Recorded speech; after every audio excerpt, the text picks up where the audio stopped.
well, Steamlabs decided to give out on me during the last one, so I'm gonna just basically pick up wherever we left off. So, yeah. It's annoying, but I'll just have to find these two videos together. Detective Gumshoe. You talking to me, pal? Please state the defendant's name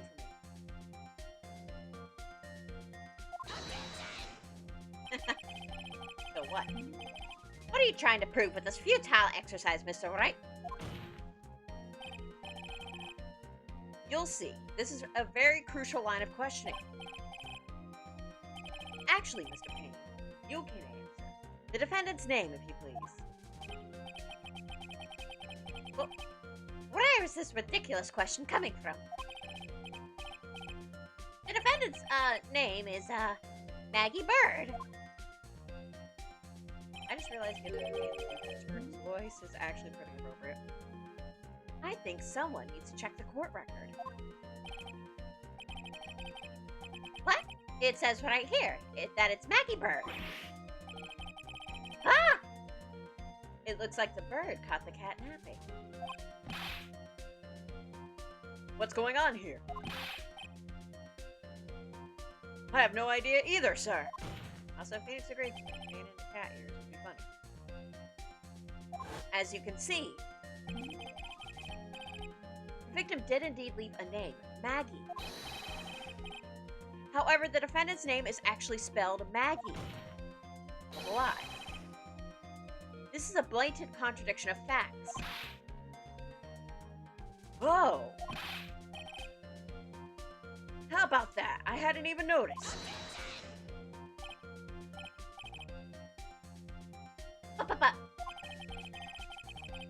But maybe the victim didn't know how to spell her name correctly. Oh.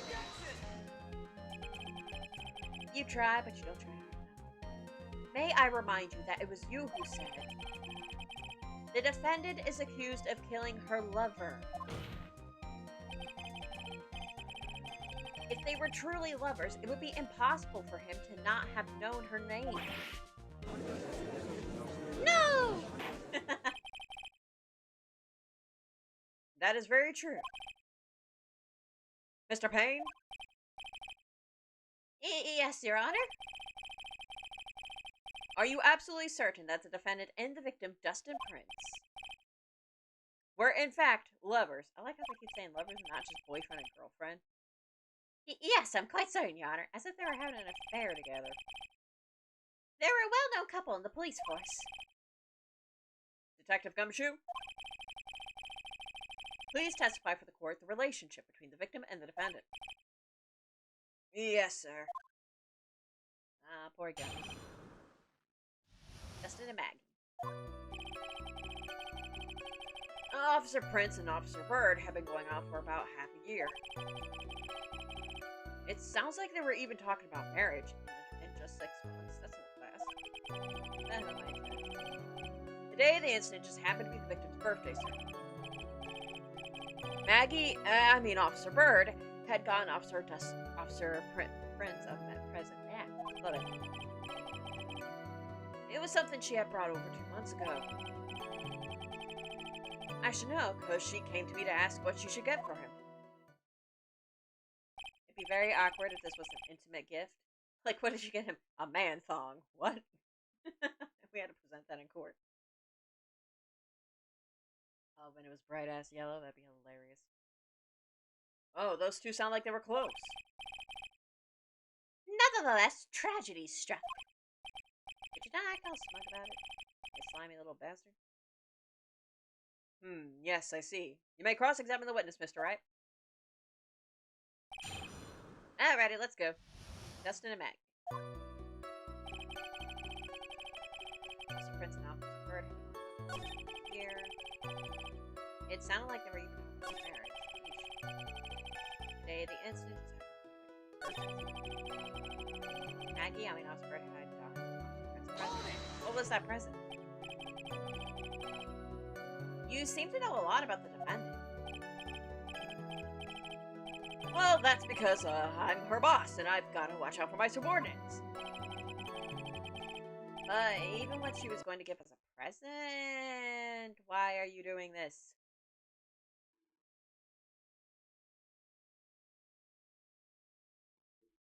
My whole setup is set up by duct tape and glue. Oh, while this is happening, all I can say is, hello, how are you doing?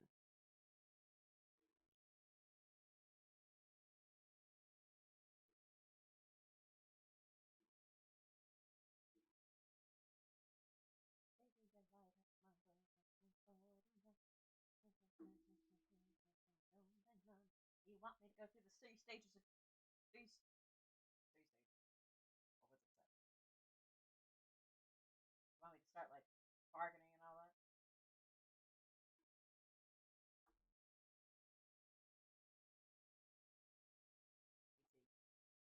Anger, sadness, bargaining.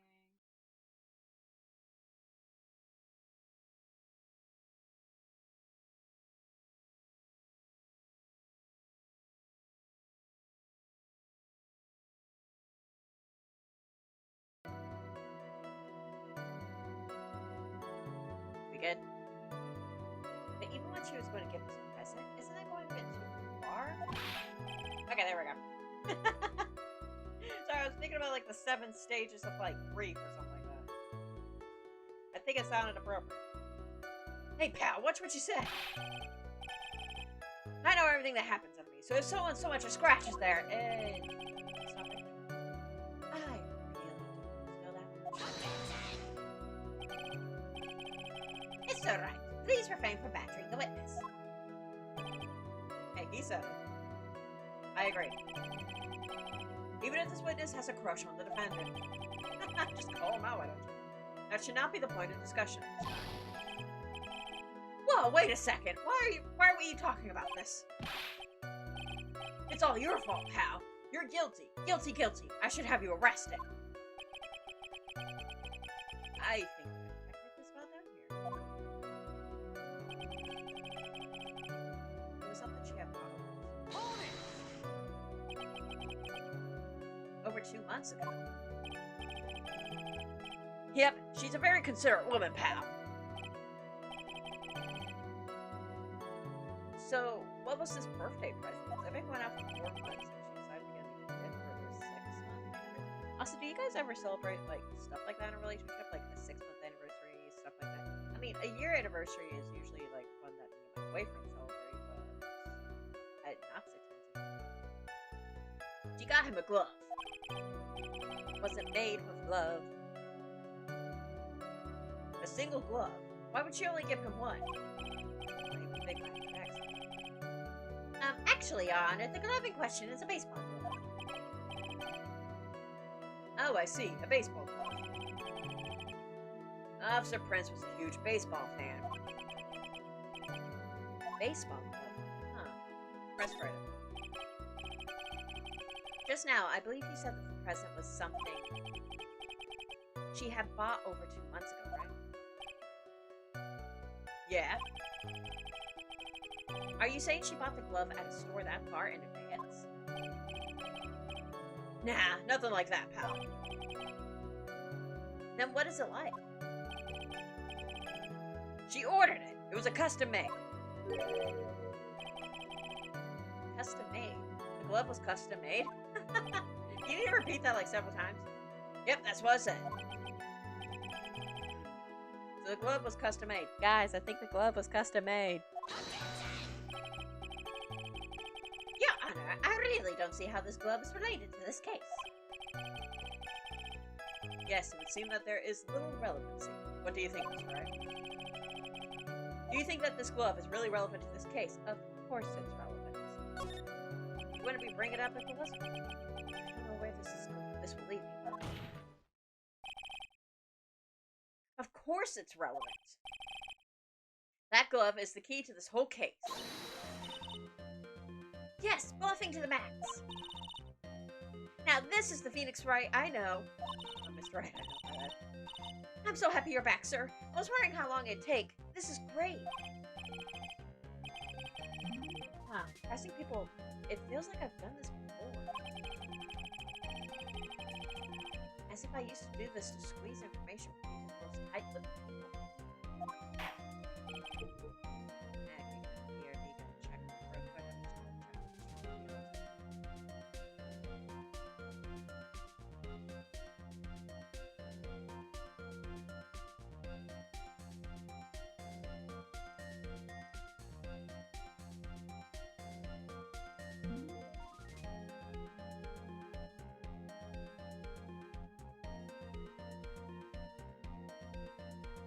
Okay, it looks like this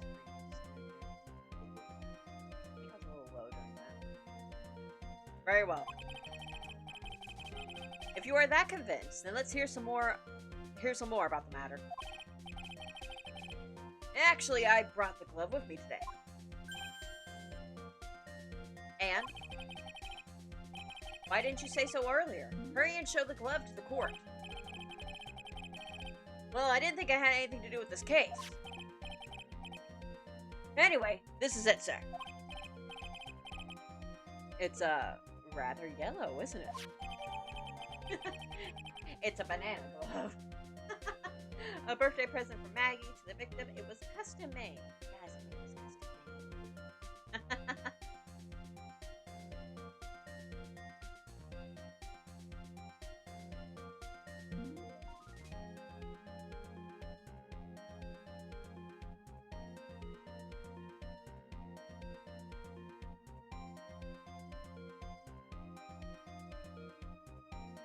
Sorry about that.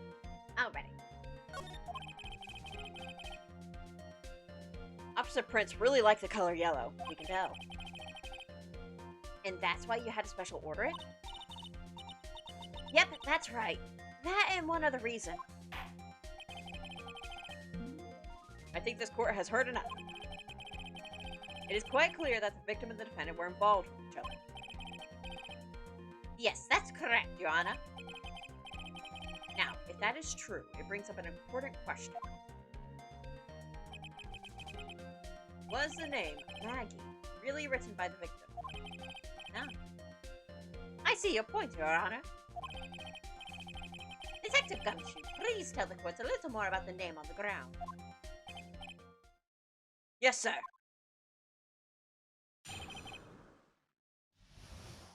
Alrighty, the writing on the ground. Let's go. We first looked into the handwriting. Unfortunately, we couldn't confirm that it was the victim's handwriting. Next, we checked the victim's pointer finger. We found that there was sand trapped under the victim's fingernail. There were also scratches on his skin that were caused by him writing on the ground. From this, we could confirm that the victim wrote this name with his right hand. I see. Yes, a perfectly logical conclusion. Now then, Mr. Wright, you may cross-examine the witness. Thank you, Your Honor. Writing on the ground. Okay, so this contradiction's a little bit tricky, especially for like a first game, but it starts ramping up after a bit. The first trial of the third game was kind of tricky. I had to help him. This so if you actually go in glove, it might be a little hard to tell for something, but this glove is for a left-handed person. Justin Prince was right. There's a map. Hello there. Don't mind me. Here we go. Detective Gumshoe, take a look at this. That's the glove, right? Could you tell the court what is special about this glove? Other than it being really yellow and hard on the eyes. What's special? Never really thought about it, but, it's really yellow. And that's about it. Never really thought about it. The glove looks like a pair of bananas. Yes, it's really yellow, but that is only one of its qualities. Getting tongue-tied. Huh? There's another reason why it's special. And what would that be? It's very simple. This glove is made for a left-handed person. Left-handed. Why, you're absolutely right. This glove is made to be worn on the right hand. It is made to be worn on the right hand. That's why it had to be custom made. Is that a typo? This glove was made to be worn on the right hand. Or is that how you play baseball? I don't know baseball. I have never seen a bright yellow left-hander's glove for sale. Have you? Well, no. You can see it. So, detective, if that is your real name, which hand did the victim use to write the name? Again, I think the judge's name is just Judge. That's easy. Look, it's obvious from this picture that it was with his... Wait a second. Don't forget that the victim was left-handed. Ah!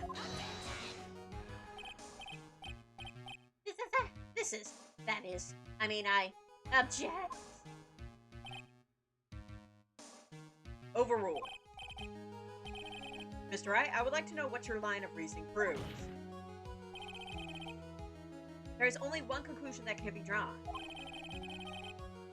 A left-handed person could not have written a message with his right hand. Also, I'd like to also point out that... Look how neat this handwriting is.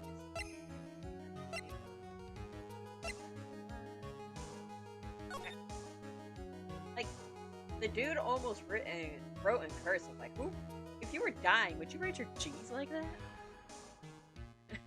Like, I just snapped my neck. Gotta make sure my G's are absolutely perfect. Therefore, the person who wrote the name Maggie could not have been the victim.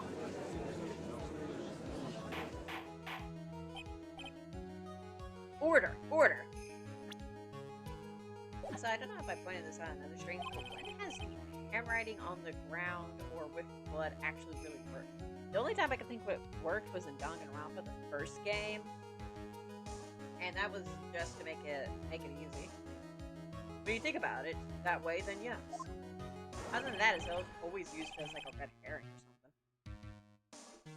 It's not possible that this name was written by the victim himself. Then that means Maggie is... No, it's not possible! Mr. Payne? Can you imagine if Edward was doing this trial and Phoenix was just had amnesia? Yes, Your Honor. And he wouldn't do this because he's smart. He figure out that Maggie absolutely didn't do it. He just gives all his case off to Payne. Like, yeah, you figured it out. The evidence the prosecution has presented has failed to prove the defendant's guilt. In fact, I believe you have proven her to be innocent. No! Oh, right, you did it, Mr. Wright. I feel like I can breathe again. It seems that we have reached the conclusion. You did a fine job once again, Mr. Wright. Me, Your Honor? Oh, well, thank you, sir. See, you got complimented by the judge again. You're really good. And that's why you can't give up being a lawyer, sir. When did I say I give up being a lawyer? Are you joking? I'm more than ready to retire. I will now announce my verdict. This court finds the defendant, Maggie Bird. No, not yet. I mean, please give me a few more minutes, Your Honor. What is it this time? What is the meaning of this, Mr. Payne? What is it this time? The prosecution is not finished yet. What do you mean? What do you mean you're not sticking to work? You're not done yet?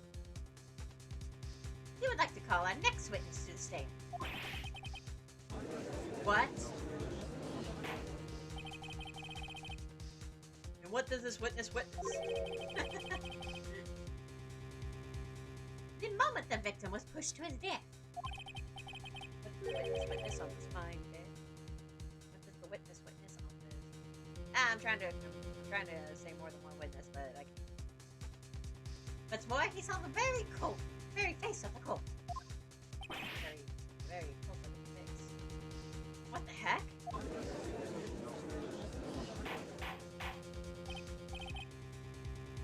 Order in the court. I believe a recess is in order. Afterward, we'll hear from this new witness. I had a feeling that was a bit too easy. It always is, Phoenix. It's always. No, it's always not. Ah, whatever. I'll see what I can find. Can't let my guard down. It's only going to get tougher. Court is adjourned for recess. Yay! Make another recess joke.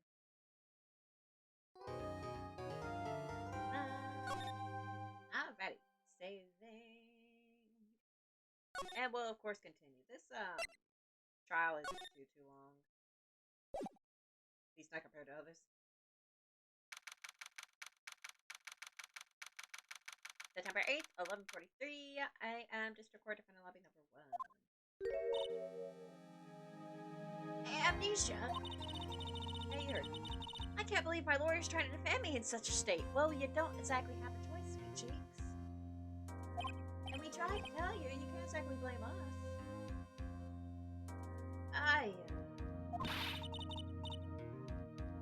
Why didn't you tell me, sir? I tried to, honey. I'm sorry. I'm sorry I didn't mention it. Oh, I know what to do. I heard you can fix something like this with really strong shock to your system. You're gonna knock me unconscious. Come on, lower your head a little. A magic kick should be all you need.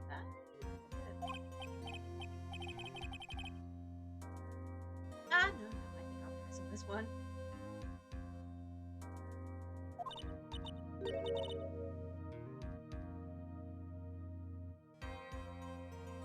Come on! I'm sorry.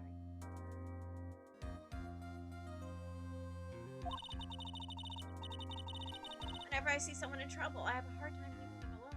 I've noticed. I tend to stick my nose where it doesn't belong and try to tackle everyone's problems.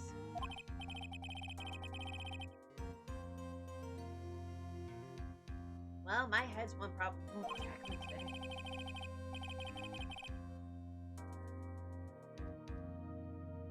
Well, we're here to solve your problem first. We can deal with mine later. For now, do you think you can fill me in on a few things? Of course, I'd be honored to. Oh, well, I guess we'll start with my name and then I can tell you about me. Don't worry. We're very much aware of who you are. If anything else, we're a little bit confused on who exactly we are.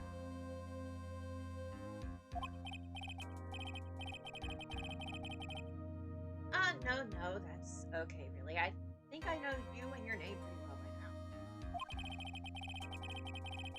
I was wondering if you could help me figure out a few things about myself.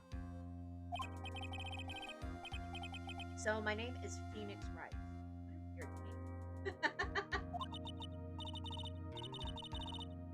name. This is serious. You really don't remember.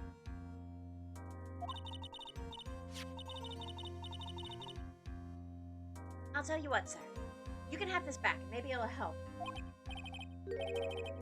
This is a business card?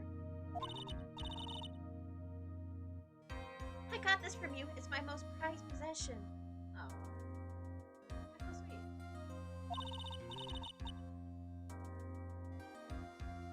You can borrow it for now, but please give it back, okay?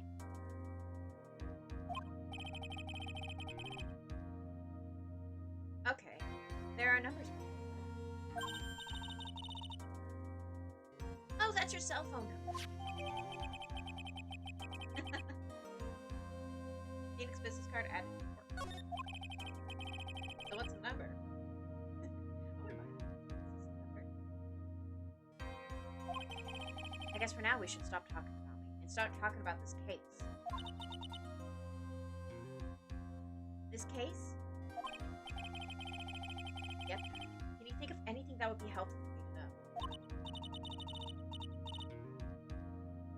know? What can I tell you? I can't think of anything other than the incident with the cell phone. Cell phone? Yeah, your eyes lit up when we talked about it at the detention center.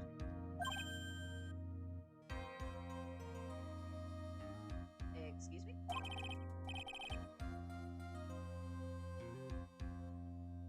Hurry up then and tell me. This might be important. Hurry up and tell me. Yeah, sorry about that. Okay, Roger.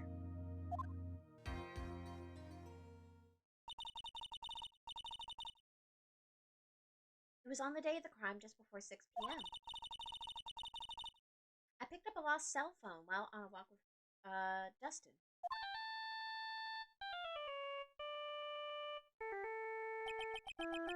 That is one extra ringtone.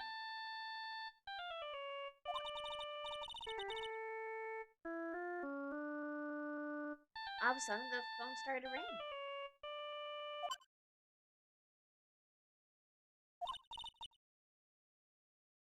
Hello? Oh, thank you. Well, that's not the voice. Oh, thank you. I've been searching for my phone. I know who this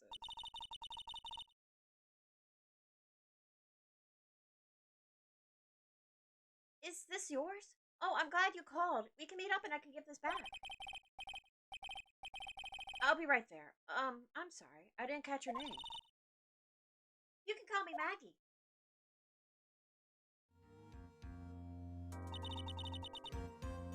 We agreed to meet up at 6 p.m. Dustin and I waited for the person to show up. But they never did.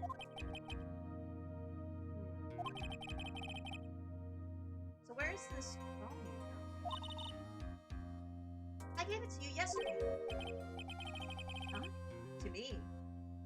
Is it that phone? You mean this? Do you think it has anything to do with the murder? Probably. I don't really know, but my eyes.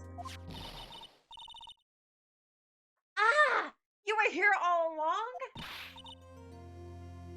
You're so mean.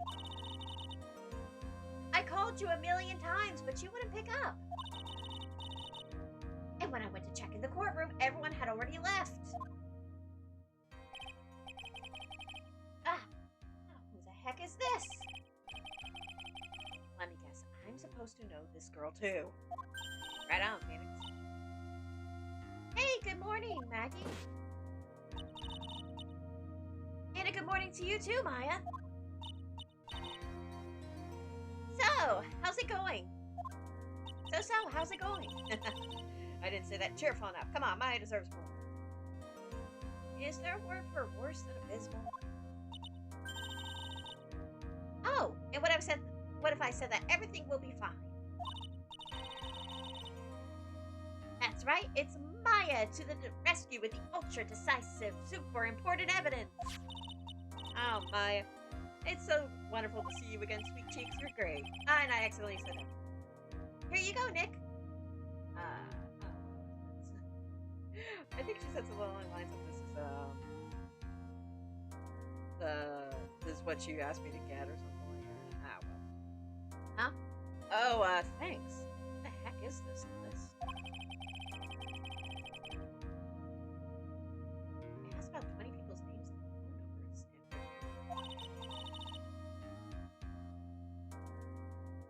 It was kind of tough, but I managed to dig up some dirt. It looks like these guys are up to no good. No good. As in... There's a group of con artists the police are currently investigating. I think those guys are members of that group. Names list added to the court. Names and members. pop through the case. Don't look at me. And where did you get this list from in the first place? What? Don't you remember, Nick? You're the one who asked me to look this up yesterday. Oh, is that right? Oh, and Phoenix's animation is so bad. And I wonder what would happen if Edgeworth walked in. It's like, hello, hi, who are you? And Edgeworth would just be like,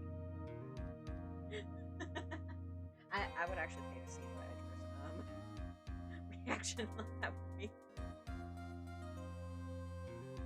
These numbers were in the memory of that phone Maggie found. So that's where they're from. You're awfully forgetful these days, Nick. I hope I never get to be an old forgetful prune like you. Actually, Mr. Wright is... Mr. Wright, recess is now over. Please bring the defendant and return to the courtroom immediately. Oh, my sweet cheeks, let's go. Oh, oops. Guess you have to get going. We can talk about you being old later, Nick. Well, wish us luck. I guess I have all the pieces now, more or less. All that's left is to put it all together. I'm not going to lose this. I can't. That's right, getting that old fighting spirit back. Come on, Nick. Better get a move on. Yeah. Maya just slapped her ass. Wah! Ah! September 8th, 11:54 a.m. District Court, courtroom number 2. Maya would be an ass slapper if she knew you. Court will now reconvene. Please call your next witness to the stand. Mr. Payne. Yes, Your Honor. But before I do, if I may say a few words. What is it, Mr. Payne? It's about the next witness. He has a tendency to say things that rub people the wrong way, you see. So I asked that the court might be a little lenient on. There is no need to give a preface. Just hurry up and call your witness, please. Yes, Your Honor. The prosecution calls its next witness. A drifter who was taking a walk in the park on the day of the murder. Oh, you. You're an asshole, I can tell. Please state your name for the court's witness. Before I do, I'd like to clarify a little something. Huh? All right, go ahead. Just now, you introduced my wonderful self to the court, correct? Perhaps as a drifter who was taking a walk? Did I? But I will not stand for that. Now you've tinted the court's eyes and colored me wrongly. Sure, I suppose. Oh, gosh, what are you, old Mac's grandson? Yes, I understand. I'm very sorry. I'll be more careful from now on. Well, what is he, a human chatterbox? I have to question him.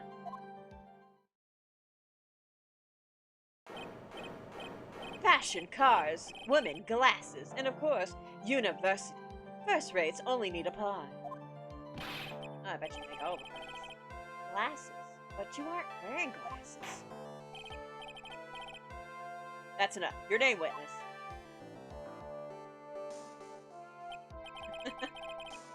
Oh, is that how you want to play this? Using your power and influence to keep the young people down. I see how you work now. You old people and your dirty tricks. You thought you had me, but you thought wrong. I'm sorry, it won't happen again. Judge. Really? To this guy? Grow a pair. Oh, man. I forgive you. All right, I suppose I can tell you my name. Trying to get more snooty. I should try and get more snooty. I am Richard Wellington, the drifting virtuoso with a PhD in drifting, as it were. PhD in drifting. Oh, so you drive. If you wanted to, you could call me a university student in transit. Mr. Wellington. On the day of the murder, you were taking a strolling through the park, correct? It would appear that you are attached to that word. If you must, then by all means. But I remind you that I am no way pubescent boy out on a walk with mommy. If you must know, I am... Okay, can we please stop that? Anyway, please testify to the court what you saw during your walk through the park. See, you said it again. Taking a walk. You know you. What you witness will do, Mr. Wellington.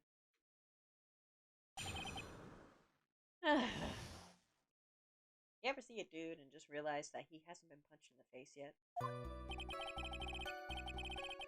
I was at the park all afternoon, deep in thought about my life situation. I see you're bummed. I don't remember the time all that well, but I do believe it was past 6 p.m. All of a sudden, a police officer falls from above, right in front of my eyes. With fastest thought, I looked up, and there I met the eyes of a charming young lady. Of course, I remember her sweet face. It was that of the pretty defendant there. The only other thing I saw was the banana that fell with the police officer. There we go, getting more suited. Also, banana. That was certainly a decisive testimony. Decisive? Nick, did you hear what he just said? Yeah. That's all you have to say? How can he be so calm? Because he flubbed up big time. It's strange, but my mind is very calm and clear. Maybe it's because I believe in my client? You mean Maggie? Yes, and if she really is innocent, then that can only mean one thing. That guy is lying. You may now question the witness, Mr. Wright. I'll find out the truth, no matter how well you craft your lies. What I saw that day. Okay, so the big flub up here, as you probably noticed, is he said that he saw bananas fell. What he actually saw was the baseball glove. It's kind of... This was kind of obvious, if only just because the moment you see that glove, everybody jokes like, oh, you mean that pair of bananas? Also, I gotta say, yellow is not my favorite color. It's just, it can be so blank.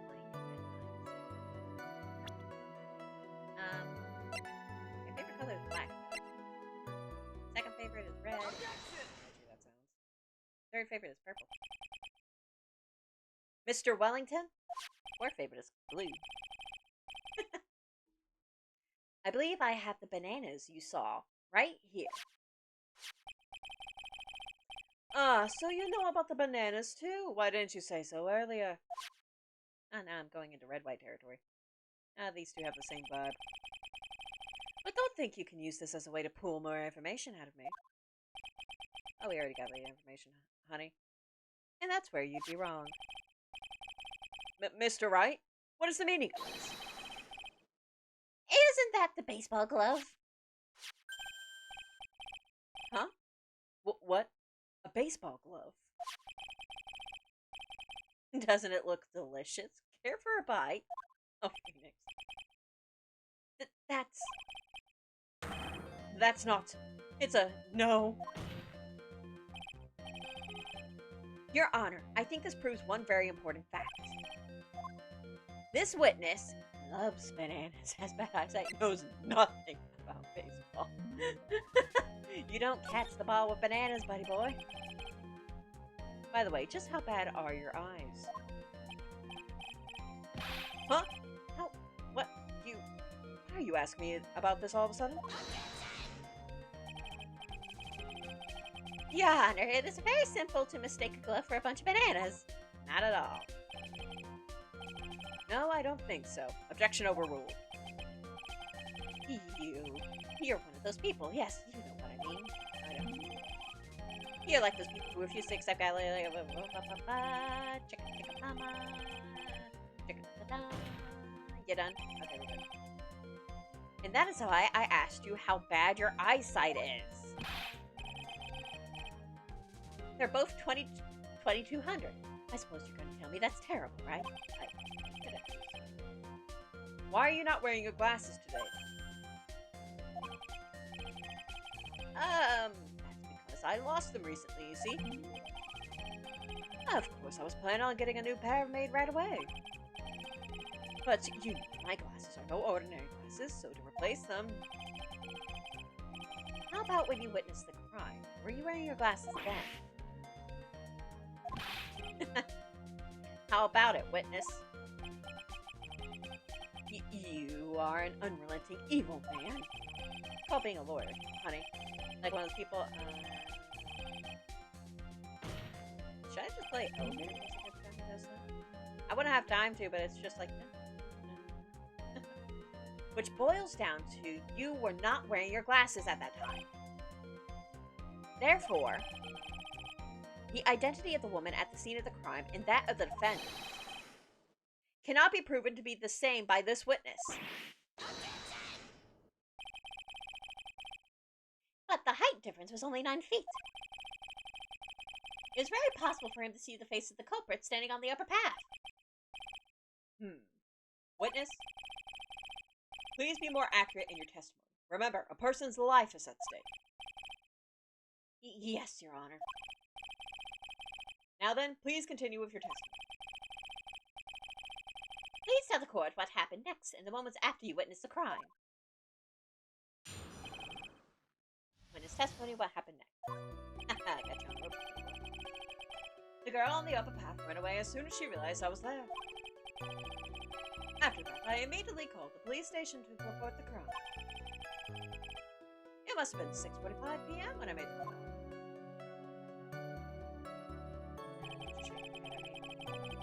They must have lots of free time on their hands since they showed up within 10 minutes.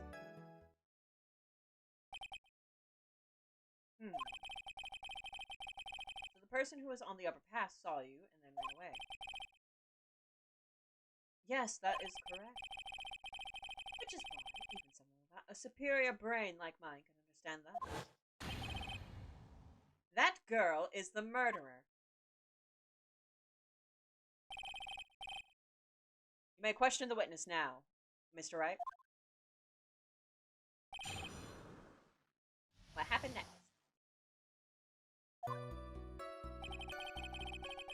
The girl on the upper way is there. It must have been 6:45. Oh, okay. So he says it was 6:45. Oh. I'm a deaf.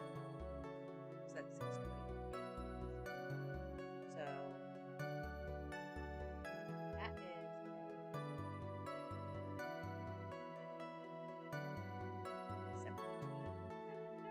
I'm not very good at math, just for the record.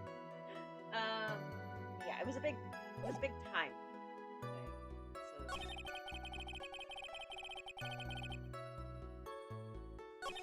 So, okay, so I think we're meant to present the autopsy report here because if he immediately made the call, then why did it take him so long? Objection!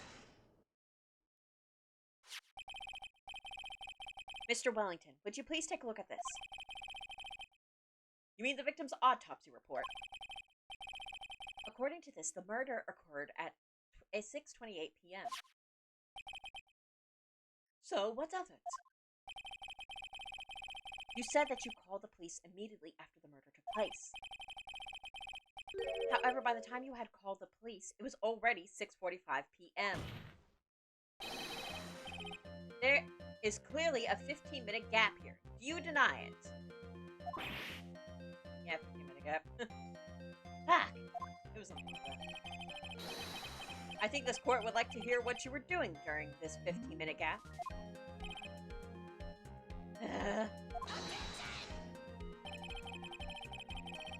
The witness was in shock at the time after witnessing a terrible murder. It's only to be expected that he would be a little dazed. Yeah, for like 5 minutes, but not 15. 15 minutes is hardly what I would call a little dazed. Ah!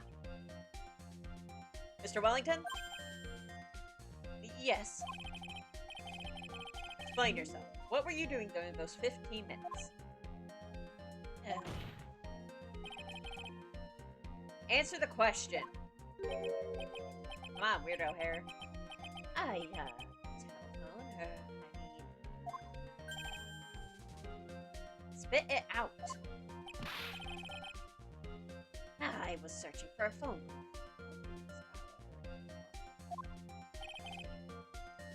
A phone booth? You mean you don't have a cell phone? You and your questions. As if you're trying to open all the layers of a... I know what that is, but it's like... Ah! You must think you're really something special. Yes, I am. I'm known as an ace attorney. Witness. I lost my cell phone. There, are you happy? You lost it? Unbelievable. You lose your glasses and your cell phone. You must be a very scatterbrain when it comes to your belongings. Yeah, I keep my cell phone, like, in my line of sight, like, almost all the time. It's like, I ain't losing that sucker. What? Are you saying that first-rate people are never allowed to lose things? Haven't you ever heard of that all genius have a strange quirk? So by right, I have my own quirk, and I don't think simple foot. Okay. Enough. Oh, man. Oh, man. Wait, hold on a second.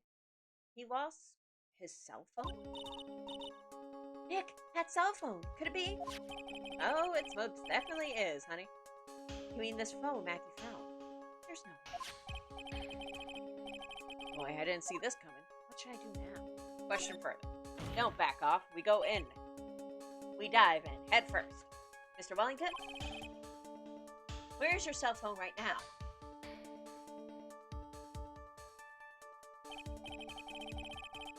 What are you getting all excited about? You seem to be a little confused.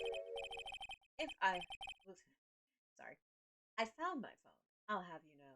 See, here it is.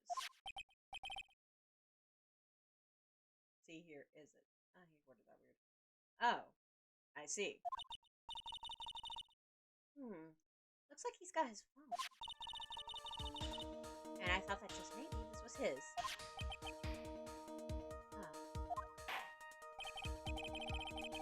Well then, I think we've cleared this issue up.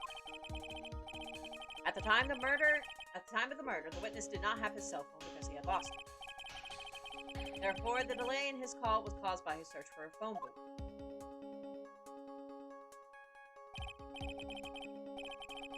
Well, that's the gist of it. I guess you could put it that way and leave it at that. No, we could not, and not leave it at that. You have any further questions, Mr. Wright? No further questions? There is something.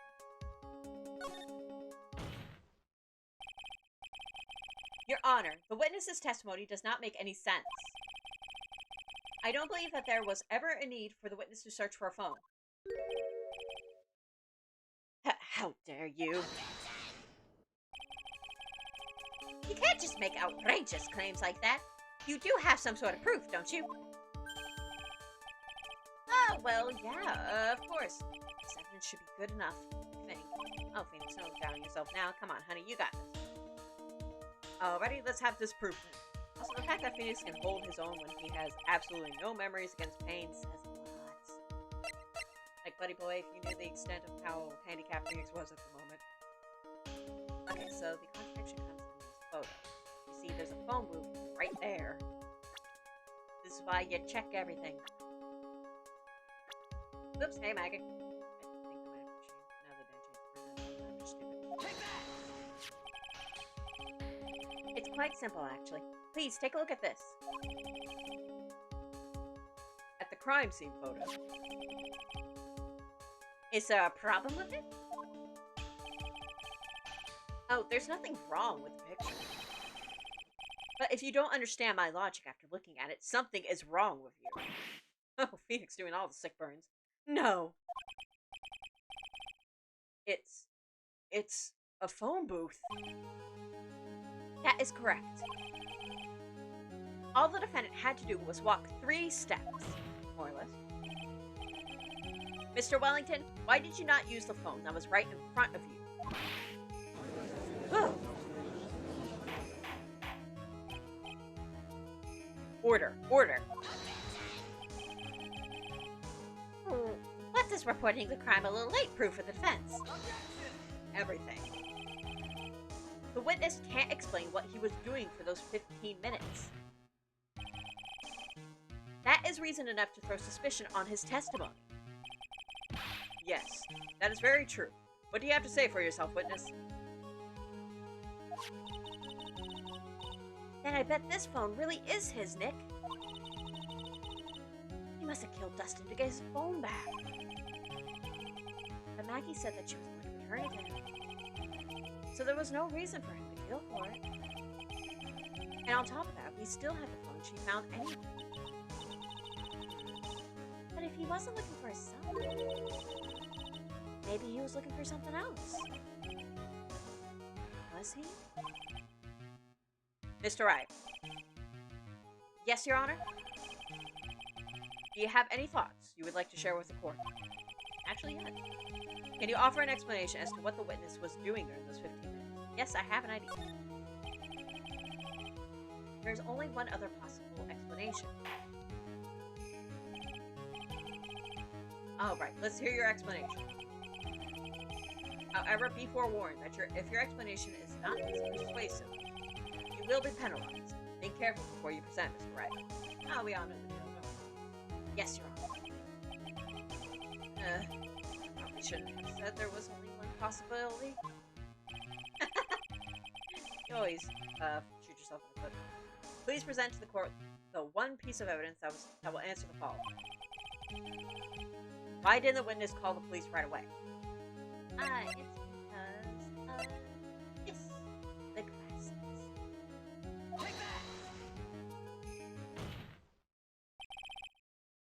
Because they were found under his body, so he would be searching for his glasses. He'll be searching for his glasses before he made the phone call. Mr. Wellington. What? Don't do that. You almost gave me a heart attack. And of course, in that time that he was searching, he was also writing the name Maggie on the ground. These are your glasses, aren't they? Ah! Where did you find... Ah! I believe the court all heard what you just confessed. That these glasses are in fact yours. I'll tell you where they were found, Mr. Wellington. These glasses were found under the victim's body. Under the victim's body?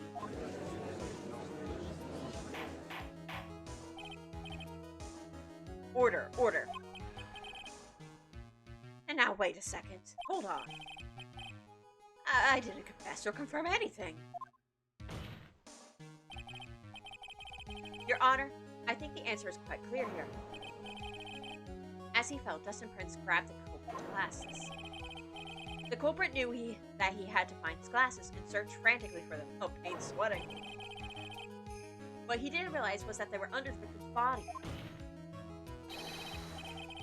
And that is why it took him 15 minutes to make that call. Hell yeah, baby. Mr. Wright, are you saying yes? Are you indicating the witness as the real murderer? Heck yeah.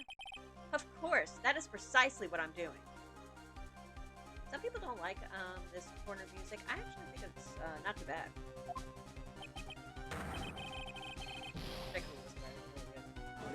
Ah! I think it's just different from the first one. I know I'm right. Like, the first one was really good, and this one is just kind of different. He is the real murderer. No, that's just I'm not a musical expert. Like, my taste in music is pretty standard, honestly. Did you figure it out, Nick? That being said, I really like rock. More or less.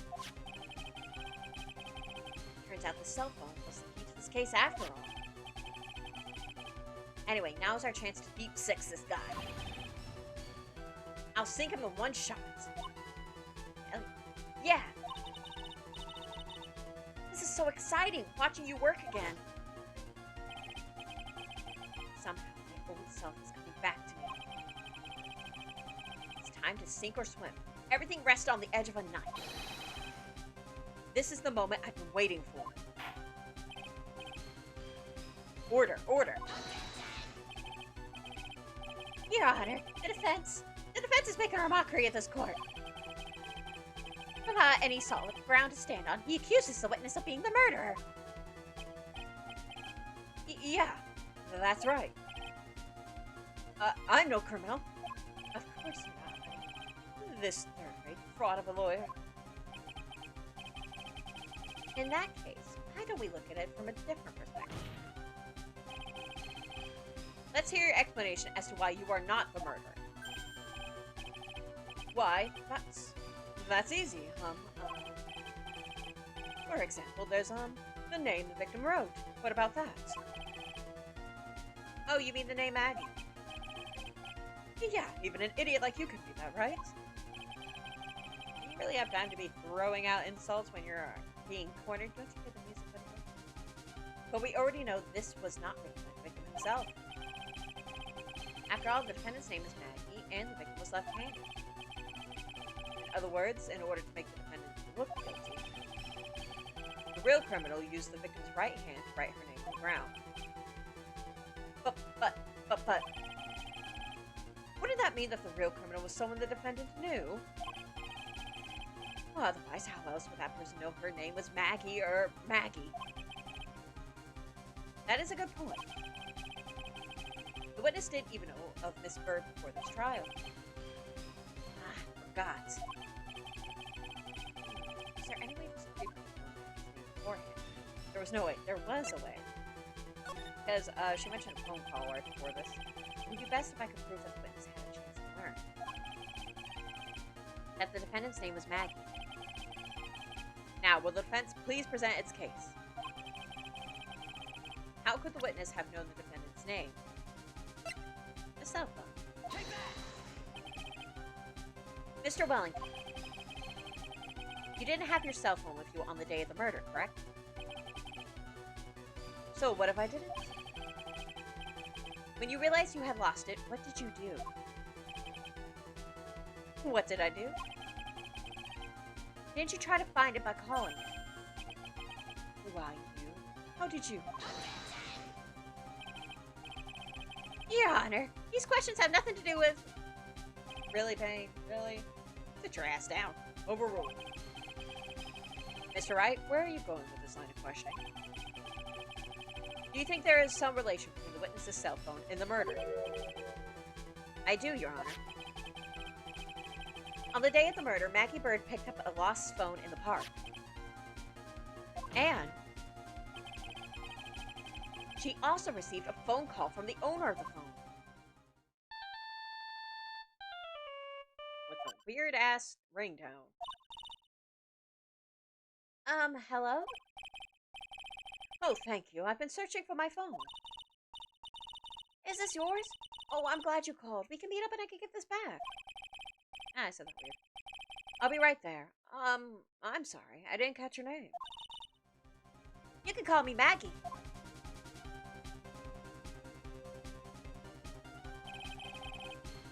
That was when you learned that her name was Maggie.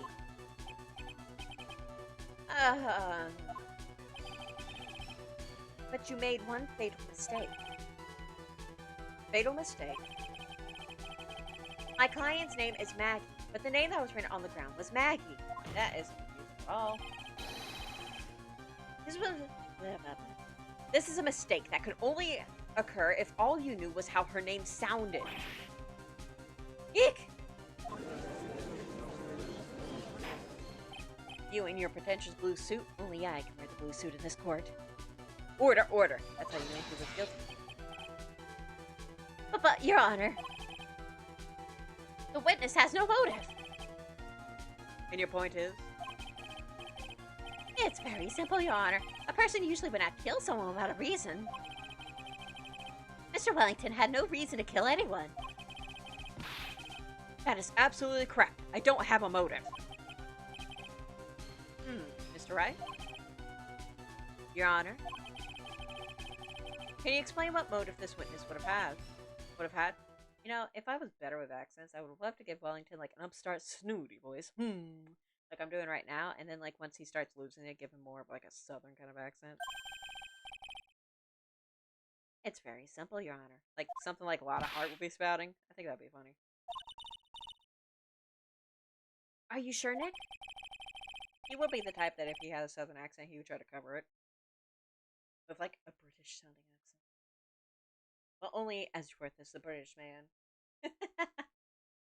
Through spiritually, not actually nationality. Taking a seat. If I said I can't offer an explanation, then the trial's over, right? Yeah, but... Now then, please present to the court proof that the witness had a motive. Okay, so the thing that proves that he had a motive would probably be the list of con artists. There we go. Mr. Wellington's motive is right here. What is this? A list? Make sure you check it twice. You must be used to seeing a list, eh, Santa Claus? These phone numbers were pulled from the memory of the phone the defendant found. And we have determined that the people on this list are members of a certain group. You looked up all those numbers? Yes, of course. Sorry, I was just trying to think of a joke and stuff. This list of phone numbers was stored in the cell phone's memory. The names and numbers belong to people who are members of a certain con artist group. I also see the names and numbers of yes members. What? A con artist? Can you explain why these numbers were on your cell? Bleh. Can you explain why these numbers were on your phone, Mr. Wellington? This is an outrage, an invasion of privacy. Looking up the phone numbers on a person's phone is a worse crime than murder. I disagree. You're one of those people. You just like the cops who. Okay. Are you done? I don't care, Mr. Wellington. Oh, this guy would be obnoxious on Twitter. All I want is for you to tell us what this list is about.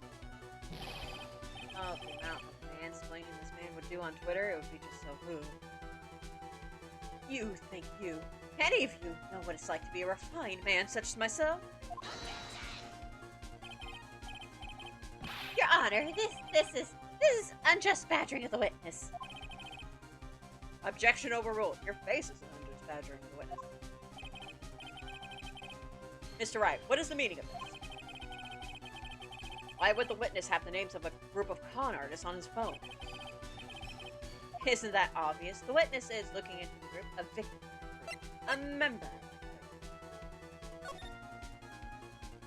Looking into that group. Mr. Wellington is a member of this very group. No. All of your friends' phone numbers are stored right here on this phone. If anyone were to look into these phone numbers, it would be all over for you. That is why you had to kill. No. This is too much.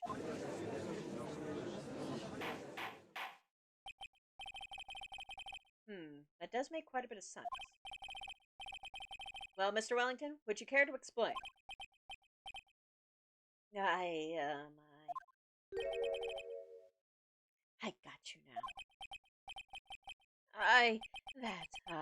That police officer. Your Honor. What is it, Mr. Payne? Your Honor, this is unjust badgering of the witness. Oh, come on. You said the exact same thing only a few seconds ago. You got anything else for us, Payne? Please. Please, let's think about the contents of that phone call. Hello? Oh, thank you. I have been searching for my phone. Is this yours? Oh, I'm glad you called. We can meet up and I can get this back. The defendant, however, already promised that she would return the phone. After that, all Mr. Wellington had to do was meet Miss Bird to get his phone back. Why then would he need to kill anyone?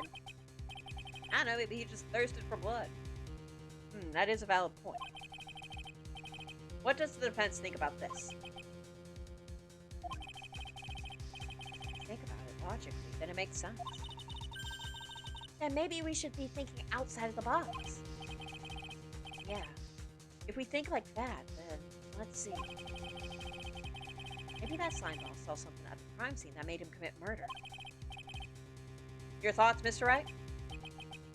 Huh, well... I don't think Mr. Wellington went to pick up his phone in a very friendly manner. But he was promised his phone, so why would he have been unfriendly to the defendant? I think he must have seen something that didn't agree with him when he got there. Well then, Mr. Wright? What was this something that didn't agree with the witness? Okay, so this one's a little bit tricky, but the thing that didn't agree with him is the fact that Dustin was in a police officer's uniform. Also, wait, 30. No, let's transfer 30, and Maggie was 22. Bit of an age gap. Not too bad.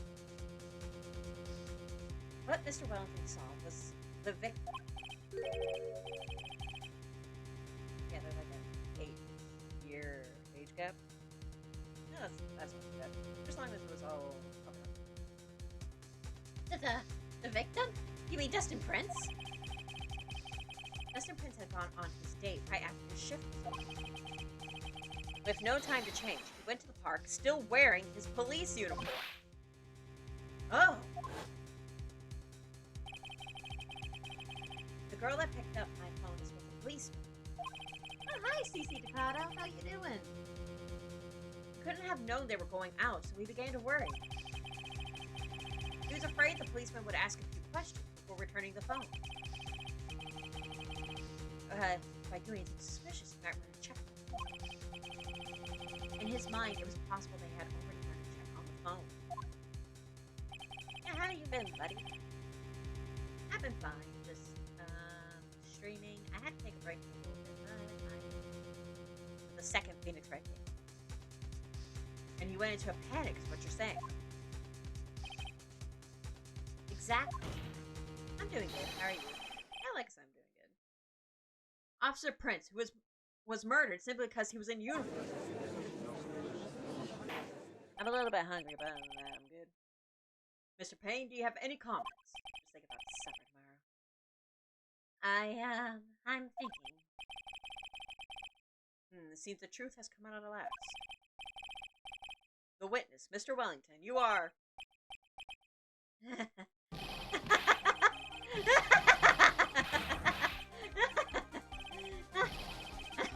Impressive. Not bad for a person with third-rate education. What's that supposed to mean?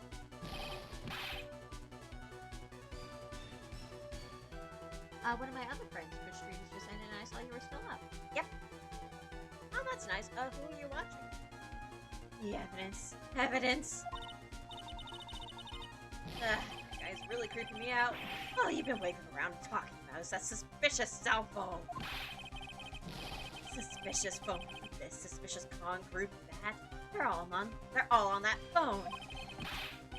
Now, who's to say that phone is really mine? Where's your proof? Your evidence? You want proof that this phone is yours? I already told you earlier.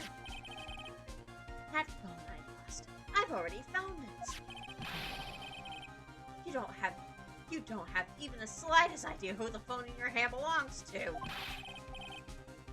If you can be sure it isn't mine, you simpleton. What?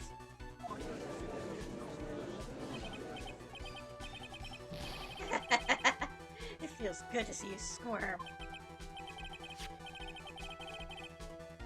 Okay, weirdo.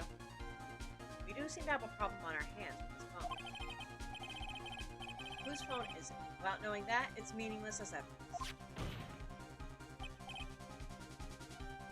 Your Honor. This is bad. can't let him turn the tables on me like this.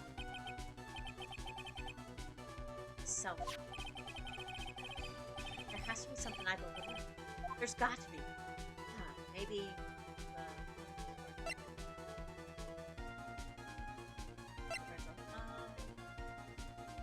So, either one doesn't matter. You can say that you can compare the story numbers, but he'll just say glitch happened. All the numbers are deleted. Fingerprints on the phone. Phoenix will basically say, well, let's pick that. I've got it. We should check for fingerprints. Fingerprints? Yes, Your Honor. Mr. Wellington must have left some prints on this phone. Nick, don't you remember? When you got that from Maggie, you wiped it off. Oh, Phoenix, honey. You scatterbrained, buddy. You absolutely wonderful, incompetent little man. What? You said there was sand all over it, so... Wiped it. I wiped it. Pretty thoroughly, too.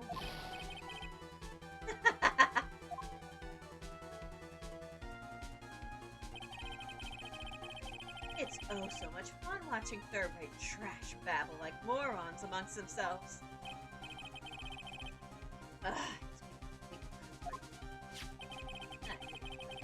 Complete recovery. How many times do I have to say this? My phone is right here, you see.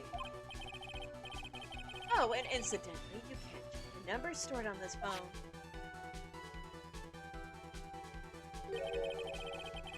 It must have glitched because all the numbers just magically disappeared. You've got to be joking. He erased all the numbers I was going to use as evidence? Mr. Wellington. What's this? By the tone of your voice, it sounds like you still have to fight. Where did you finally find your cell phone? Where was it, buddy boy?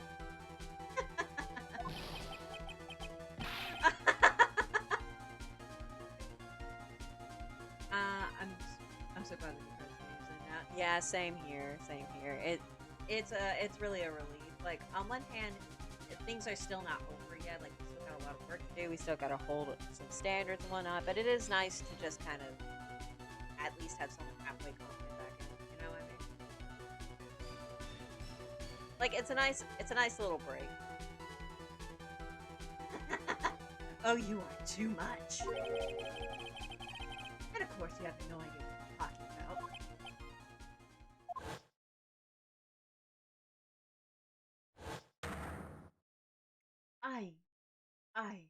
Oh my god.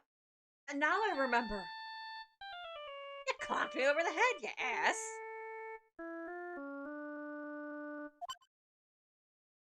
Beep. Huh? Well, it looks like they hung up. Ah, good. I finally found it.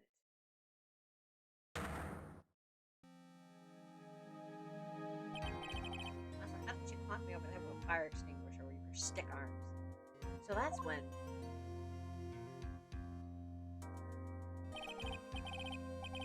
What's wrong, Mr. Attorney? Why the harsh glare in your eyes? Because you're immoral. Because we hate you. Nick, we've worked so hard to get this far, but... If you don't do something quick, he's going to get off scot-free. Who's Scott? I know. I know this one has to be his. But how am I supposed to prove something like that? Mr. Wright? You cannot prove who the owner of that phone is. Your indictment has no basis and therefore no power. You know power. It looks like you came up a penny short. Where did I go wrong?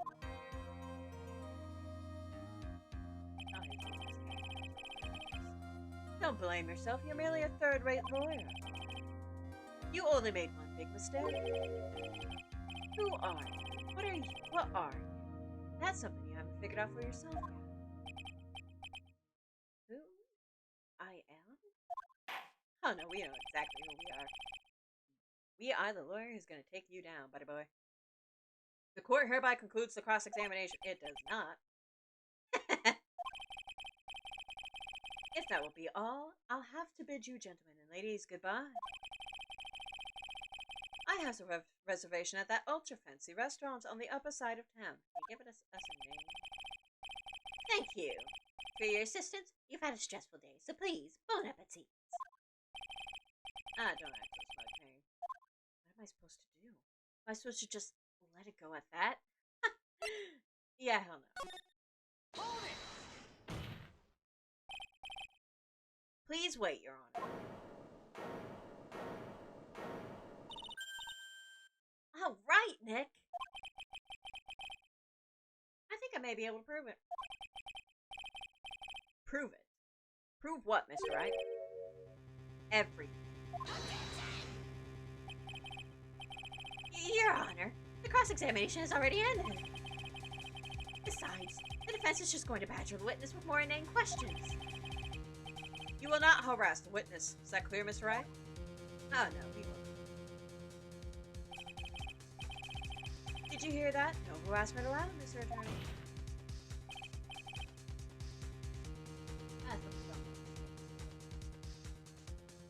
Please, Your Honor.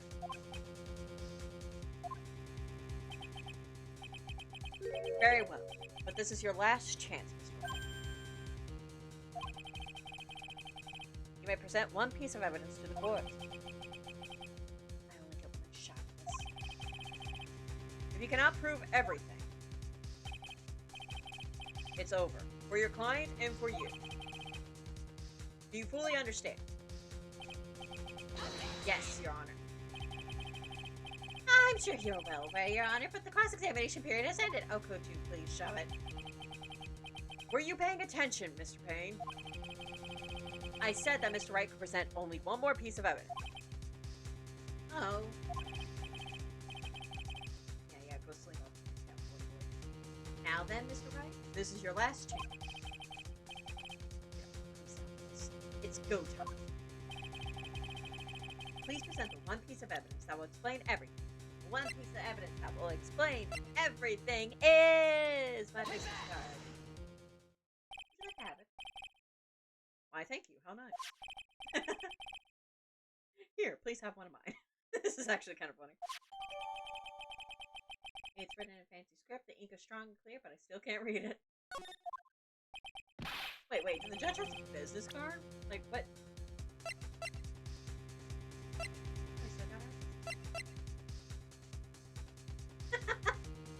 Why would you need a business card, Judgy? Wait, what am I doing? This isn't the time to be exchanging business cards. Your Honor,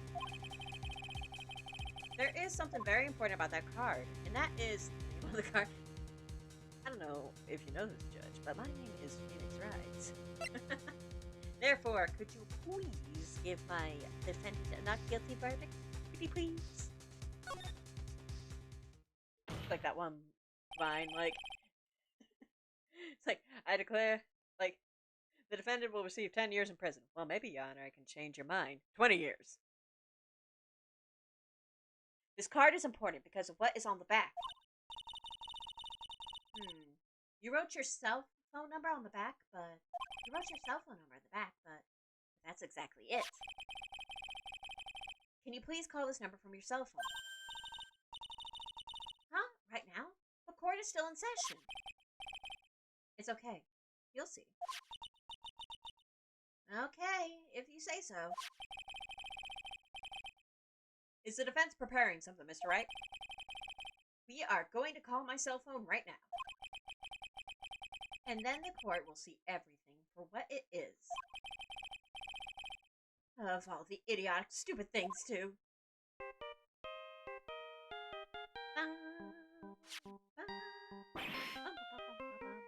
Ah! What? Why is my phone? What is with the stupid sounding ringtone? Oh, and that is any stupider than yours. Also, Maya's like, wait. Also, Maya just starts leaping across the desk and it's like, how dare you insult the still samurai? Mr. Wellington. Huh. How strange. I could almost swear that you're holding my phone.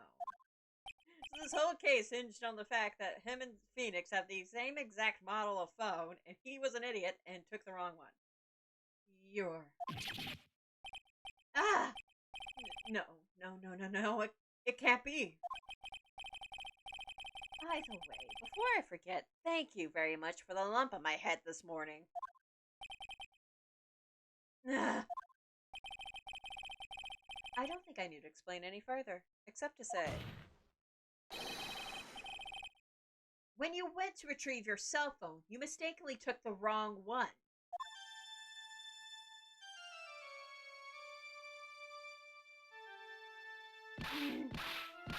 Ah!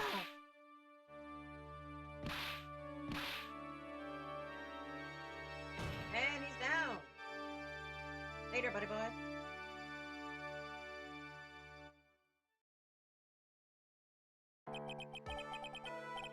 So, that is what happened. You were knocked out by Mr. Wellington. He is a man who lives on his pride and self-image alone. And in order to hide his involvement with the con artist group,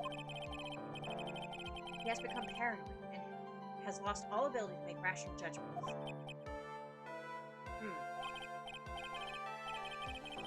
Then, Mr. Wright, the phone you're holding... It's Mr. Wellington's, naturally.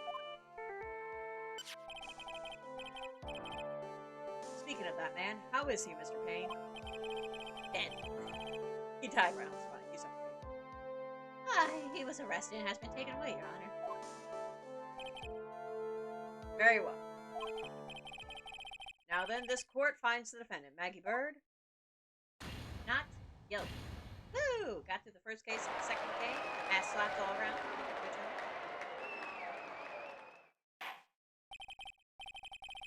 That is all. This court is adjourned.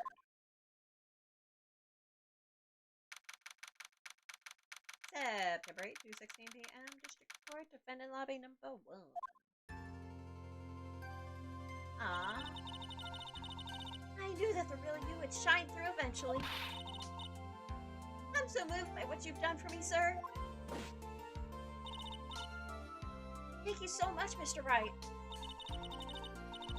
And I feel really bad for Dustin. He didn't do anything to deserve this. It's probably because of me. Huh? My whole life has been nothing but a whirlwind of bad luck and failures. Your whole life? Can't be that bad, can it? Since I was 6 months old, when I fell from the ninth floor of my apartment building. Wow. I've been hit by all sorts of vehicles, gotten sick with all sorts of foods, and failed at almost every test I've ever taken, experienced almost every kind of disaster. How did you become a policewoman, and how are you still alive?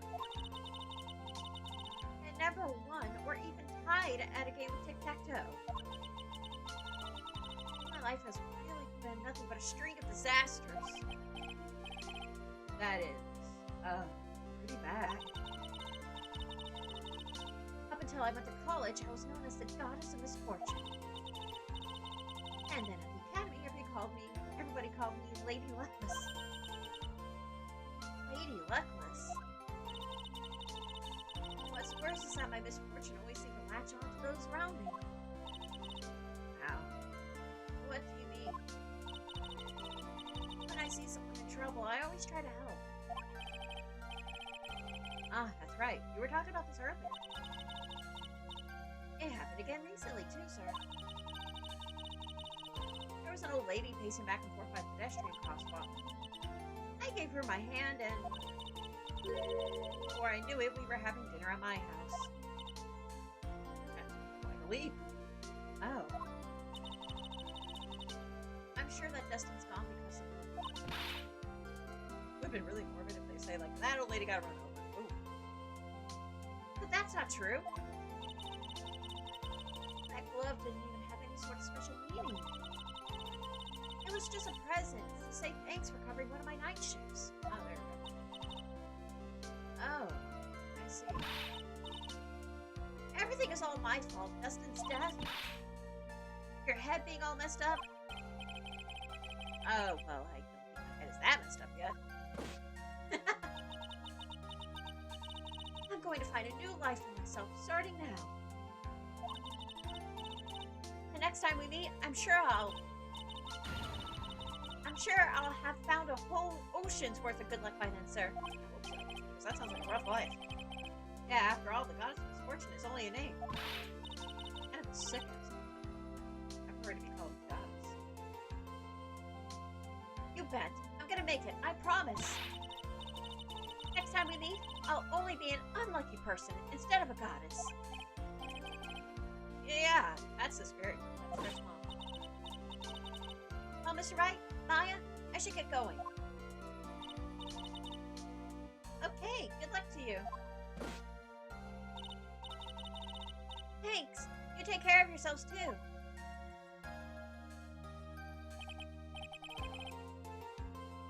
What a horrible day. I got my memory back, but there's still a little But you're okay, and that's what counts. You really have me worried. Come on, let's get back to the office.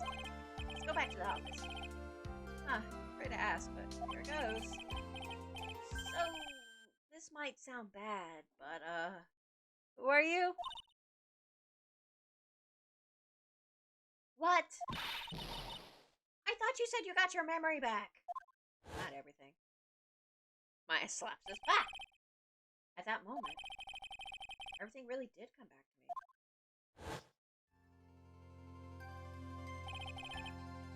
Detective Gumshoe. He's someone I've had clashes with in the past during certain cases. But he's also been a good ally during others. The judge. He's a lovable, kind old man who's easily swayed by other people's opinions. But in the end, he always comes up with the right verdict. And this asshole! I actually have no idea. This person? I haven't got a clue. He seems to know me, but maybe he's mistaken me for someone else? Sorry, Payne, you're the punch bag. And this girl. Maya? You finally remembered! This is Maya Fey, my assistant. That's right. I have so many unforgettable memories about her. For example, Nick, what's wrong? You keep staring at me. Don't tell me you've missed me. Ah, Maya, you sweet, sweet butterfly. We've missed you so much. Oh, yeah, I suppose I have. I feel like I haven't seen you in ages. Oh? Well, I'm back now. So it's time for us to create new memories together. Alright, sounds good. All the phone numbers on my phone were erased by Mr. Williams. I guess I have to start over from the very beginning. Come on, Nick, let's go to our usual burger joint. Okay. Actually, it hasn't even been that long since she came back into my life. And that story began on one rainy afternoon 2 months ago. Woo! Episode 1, The Lost Turnabout, has ended. Woo! Doing good. Alright. So we probably won't make it through the second case on this night, but we will try to get through as much as we can, like possibly halfway through. Either way, we're gonna take a quick 10-minute break just to freshen up, get any drinks, get any foods, anything like that going, and we will be back in just a moment.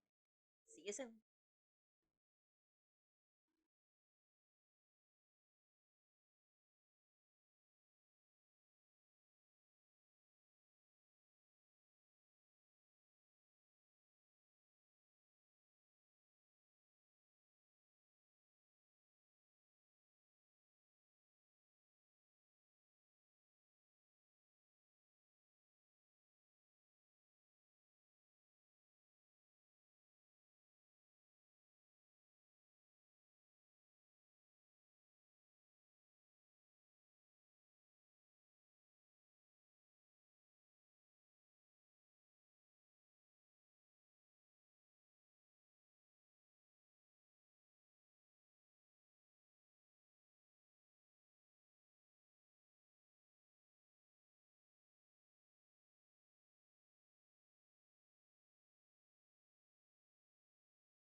Bum, bum, bum, ba-da-ba-ba-ba-ba. Okay, we are back with some more Phoenix Wright, and yeah, you, get back on the screen. We back. Yeah.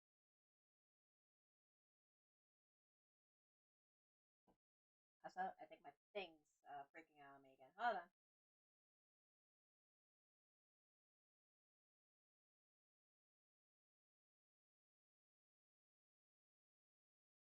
Here we go.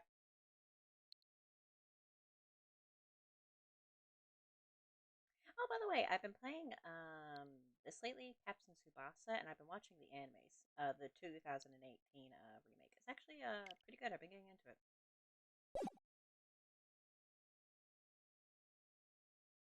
That was no accident.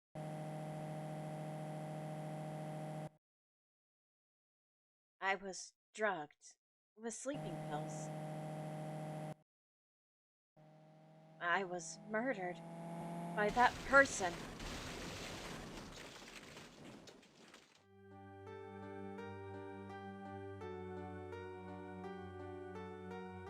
That's why I took my revenge. It's only fair, isn't it? Eeny, meeny, miny, mo. Catch a peck, peck. No. That's one way to break tension.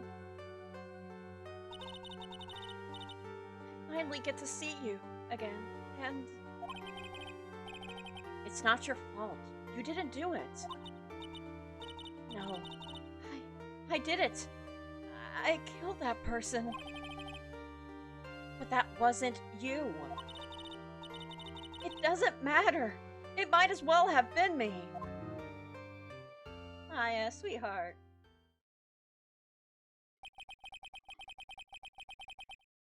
Taking a sip. Also, I remember somebody one stream said that Edgeworth goes through like the most in these games, like goes through the most stuff in these games. I'd actually make the argument that Maya actually is the one that goes through the most. Like she has like the most trauma that happens to her because she's been like convicted of murder like several times, and just all this other stuff happens. You'll see it a little bit more later. I think I mentioned this on a stream before. Ah, oh well. I can't believe something like this happened. The events that gloomy, rainy afternoon that started this whole mess keep playing through my mind.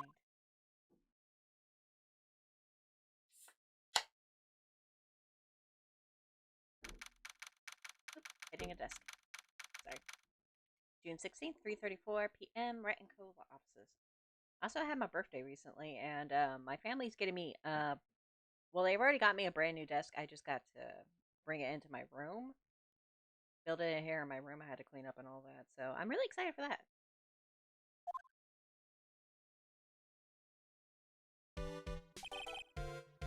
Oh, hey, buddy. What depressing rain. Do you understand how depressed that makes me? Do you? Very depressed, I guess. I guess. But actually, more than being depressed, I'm angry. Angry at that weather girl on TV. I think our little rainy spell will take a break with a day of sun. Is what that girl said. I'd stake my life on it. I'd skate my life on it. Well, it's the weather. But that's why I didn't bother to bring an umbrella today. What nerve, calling herself a weather girl. She's going to hear about my $1,500 lawsuit. Or $1,500 lawsuit. About your case. Unless you're planning on suing the weather girl. Which I don't think is possible. I'm sorry. I thought that before we got down to business, we could have some friendly chatter. I don't think I want to... I don't think I want to chat with you, buddy. Especially since I don't think you know what friendly means. My name is Dr. Turner Gray. I'm a surgeon. Wouldn't have guessed that. Remind me to never end up under his knife. You and me both, Phoenix. I'm here today because of this incident. Malpractice at Gray's surgical clinic. 14 inpatients lose their lives. Oh, you're the Dr. Ad. It's really quite upsetting. Did you hear me? Upsetting! Yes, we heard you. Yes, I heard you. I agree, it's quite upsetting, Dr. Gray. The one that screwed up was that nurse. It was her that got the medications mixed up and killed those 14 patients. And yet, now listen good, and yet! Oh, this guy's a charm. That nurse had the nerve to go and die before admitting her wrongdoings. She didn't even offer any sort of explanation to me. And this is the kicker. Well, I mean, death kind of swoops in and just grabs you, buddy. I don't know how to explain this.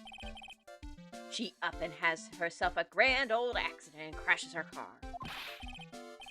Smash, crunch, instantly transforming her car into the accordion model. Didn't you know her? You insensitive ass?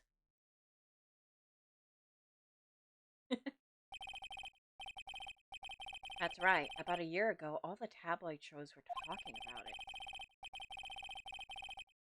The Sonic movie's coming to Hulu next month. Oh, nice. Oh, that'd be nice. I actually liked the Sonic movie. I thought it was good. What did you think of it? 14 victims of medical malpractice and the nurse's mysterious fatal accident. It's also nice because both me and Eli saw that movie together, so it holds some nice memories. I haven't got to see the Sonic movie yet. You should check it out. There were rumors that Dr. Gray had actually caused that crash. What's also cool is during the Sonic movie, I actually saw the Sonic movie in San Francisco, and they talk about San Francisco a lot. They even go there, so it was actually kind of cool. People said it was to forever hide the person responsible for the malpractice incident. Why would I? Now, I'm just going to say this once. Why on earth would I want to kill that nurse? She's the one who killed those 14 patients, not me. I know, revenge. Heat of the moment. I think you need to take a deep breath, Doctor, and focus. More to the point, this case is over a year old. Why bring it up now? That's simple, because the situation is slipping out of my grasp. This just won't do. My clinic isn't seeing nearly as many patients nowadays. I think it has to do more of your attitude than this incident. Although this incident probably didn't help. Do you understand what that means? It means they're not coming to my clinic. Yes, I think you got that, buddy. You don't say. If it were me, I don't think I'd want to go either. So, what would you like me to do about it? I want you to help me prove I'm innocent. You do realize I'm a lawyer, not a private investigator, right? No, this is something only you can do. Okay. Maya Fey, you know this girl, correct? Yes, buddy? Maya? Why would he know her name? And if you get any close to her, I swear, buddy boy. Let me see. The director of the Gray Surgical Clinic with malpractice in Gray. I heard you were working under her for a little while. Excuse me? Well, yes, I mean... Hey, wait a second here. I worked under her? Yes. Am I wrong? She told me. So I'm not quite sure if... Of course Maya would say that. Well, we worked a few trials together. But she went back to her hometown to undergo more training. Ah, yes, I heard. It must be lonely for you. What? Wait, I'm not... Oh, come on, Phoenix, you don't need to lie. Of course it's lonely for you. I mean, Emma and Lana... Well, I mean, Emma, really. Emma Skye had to practically slap your ass to get you back into work. She must be an extraordinary girl to handle such rigid training. Yeah. Huh? I have an acquaintance who knows a lot about these mystical sorts of things. She's the one who introduced me to Miss Fey. Is Maya really that famous? And I've already set up an appointment. For what? What else? A channeling! I'm going to have her call the spirit of that nurse that went and got herself killed. You really are just a charmer, aren't you? Oh. Maya, I wonder what she's up to right now. We, the women of the Fae clan, have always been spirit mediums. It's because the power to communicate with spirits flows strongly through us. That's what she told me. I guess she's learned to accept her responsibilities and become an adult. We'll see. Not counting training, this will be her first time channeling a spirit. So she gave me one condition for accepting my request. A condition? The condition is you, Mr. Wright. She said that she wouldn't do the channeling without seeing you again. Aw, how sweet. Me? Well, you kind of are the closest thing she has to her brother. Ever since her sister unfortunately passed. And that is why I've searched you out. You want to see her too, don't you? And so, that is how I ended up visiting Maya's hometown with the doctor. June 19th, 1:25 p.m., Quran Village. Nice place. So this is Quran Village, Maya's hometown? Ah, hey Pearl! Hey sweetie, how are you? Aw, it's so good that we can meet you in this game. Why, hello there. Hi, Pearl. What an odd little girl. Hey, wait up, Pearly! Someone else is coming this way. Nick! But Maya, how are you? It's good to see you again. Wow! I didn't think you'd really show up. It's not that big of a deal. You made it sound like you were so far away. Well, maybe I exaggerated. Just a little. It was only 2 hours by train. If I had known you were this close, I'd have visited more. No, you're not allowed. I already decided, you know. Until I become an adult, I have to work hard and be strong by myself. Oh, well. Anyway, congratulations. I'm glad to hear training is going well for you. Ah, hey, Maya. How are you, honey? It's nice after going through Rise of the Ashes to once again see Maya again. And I know we saw our last case, but it's like, this is their meeting. It's so sweet. Looks like you finally become a full-fledged medium, taking on your first job. Yeah, I didn't think it would be this soon. But this case, do you know the messy story behind it? Yeah, it's a bit of a trip. Behold the power of the Maya Intelligence Network. Let's see, 14 people died because of malpractice on Dr. Gray's part, right?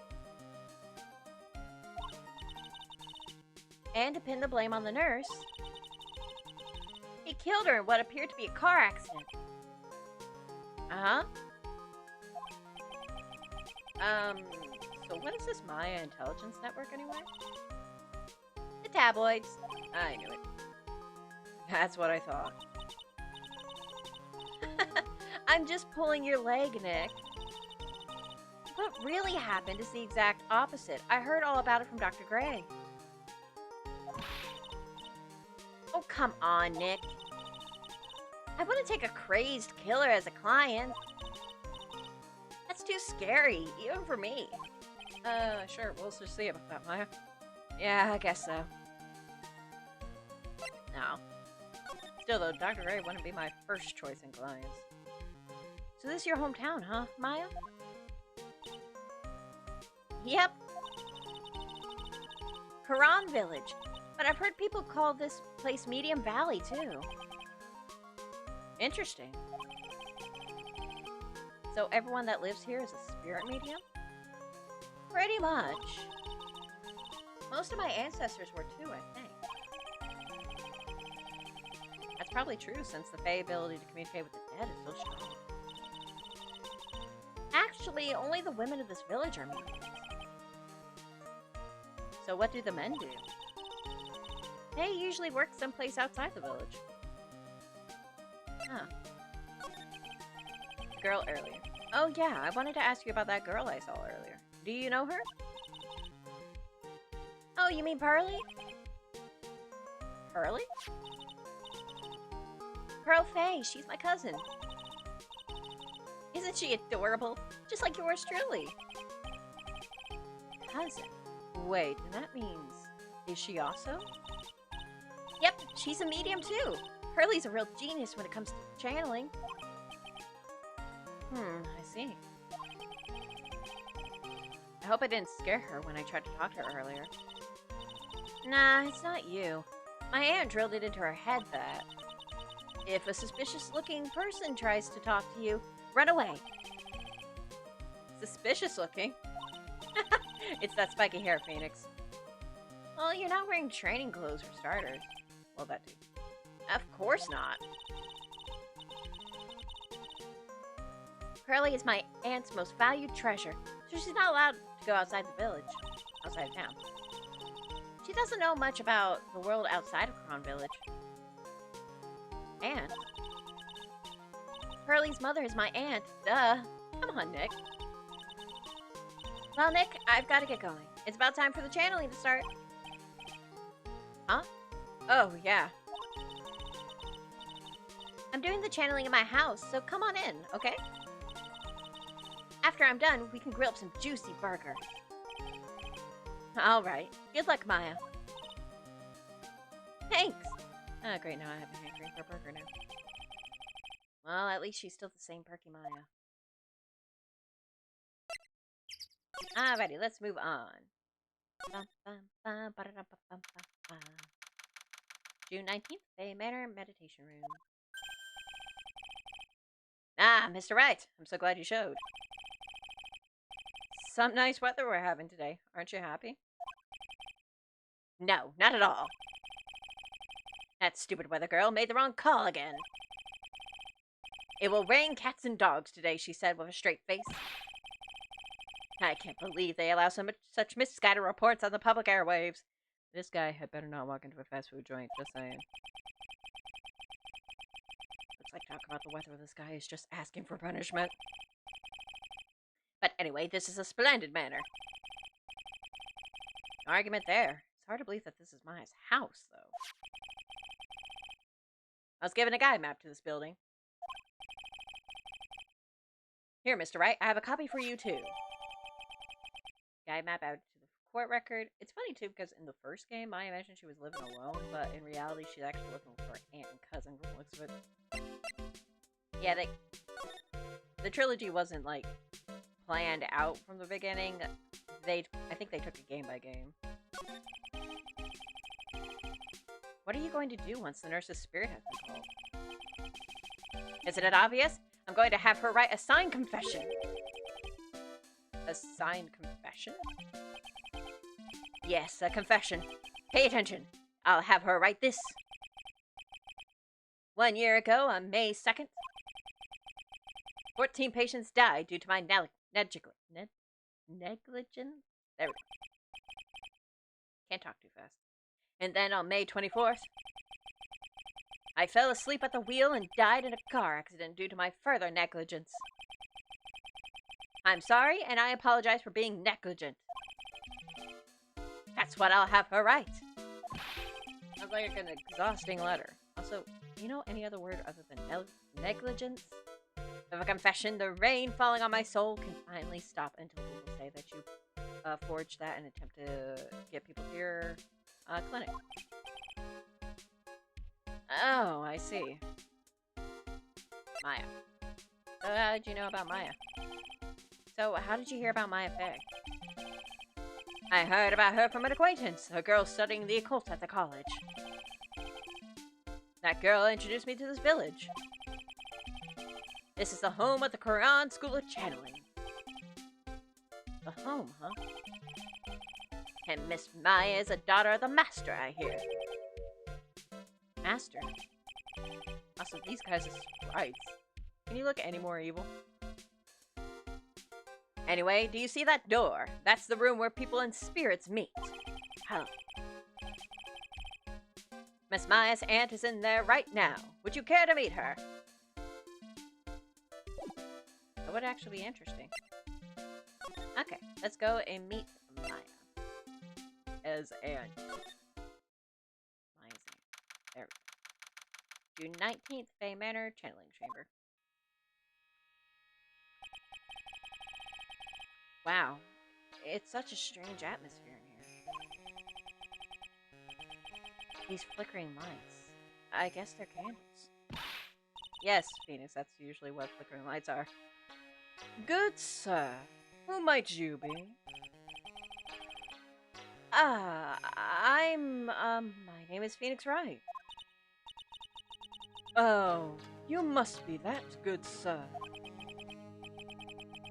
Good sir? Is she talking about me?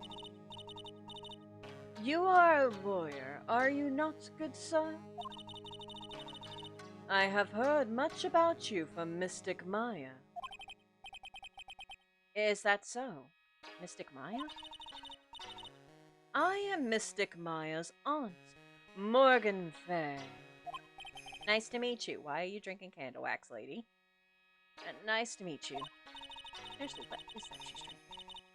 I had wanted to speak with you about a certain incident, good sir. It would seem that perhaps you asked too much of Mystic Maya in performing your duties. Most unbecoming, I'm afraid.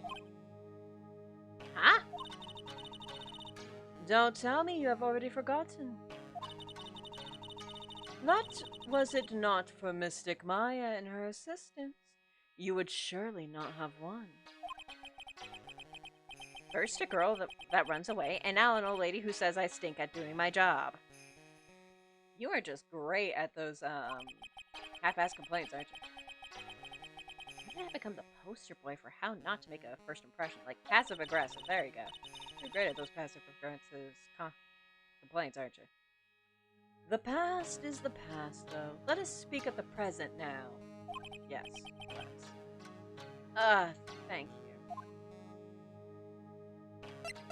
So, Morgan. What about Maya?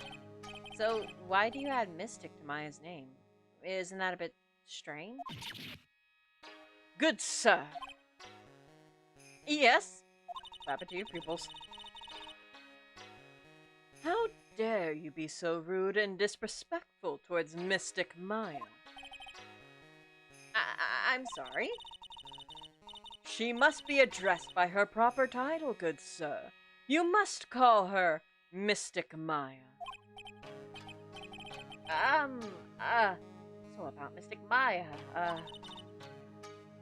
it is the blood.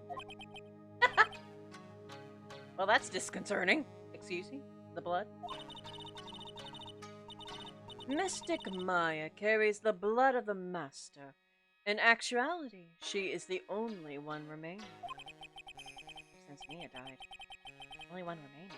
What's that supposed to mean? Mystic Maya is the last of the rightful heirs of the Quran channeling technique. Oh, okay. Then where do you stand? That is a little more complicated. Although a woman of the Fey clan, I am merely a member of the Branch family. Branch family? What's that? It is as it sounds.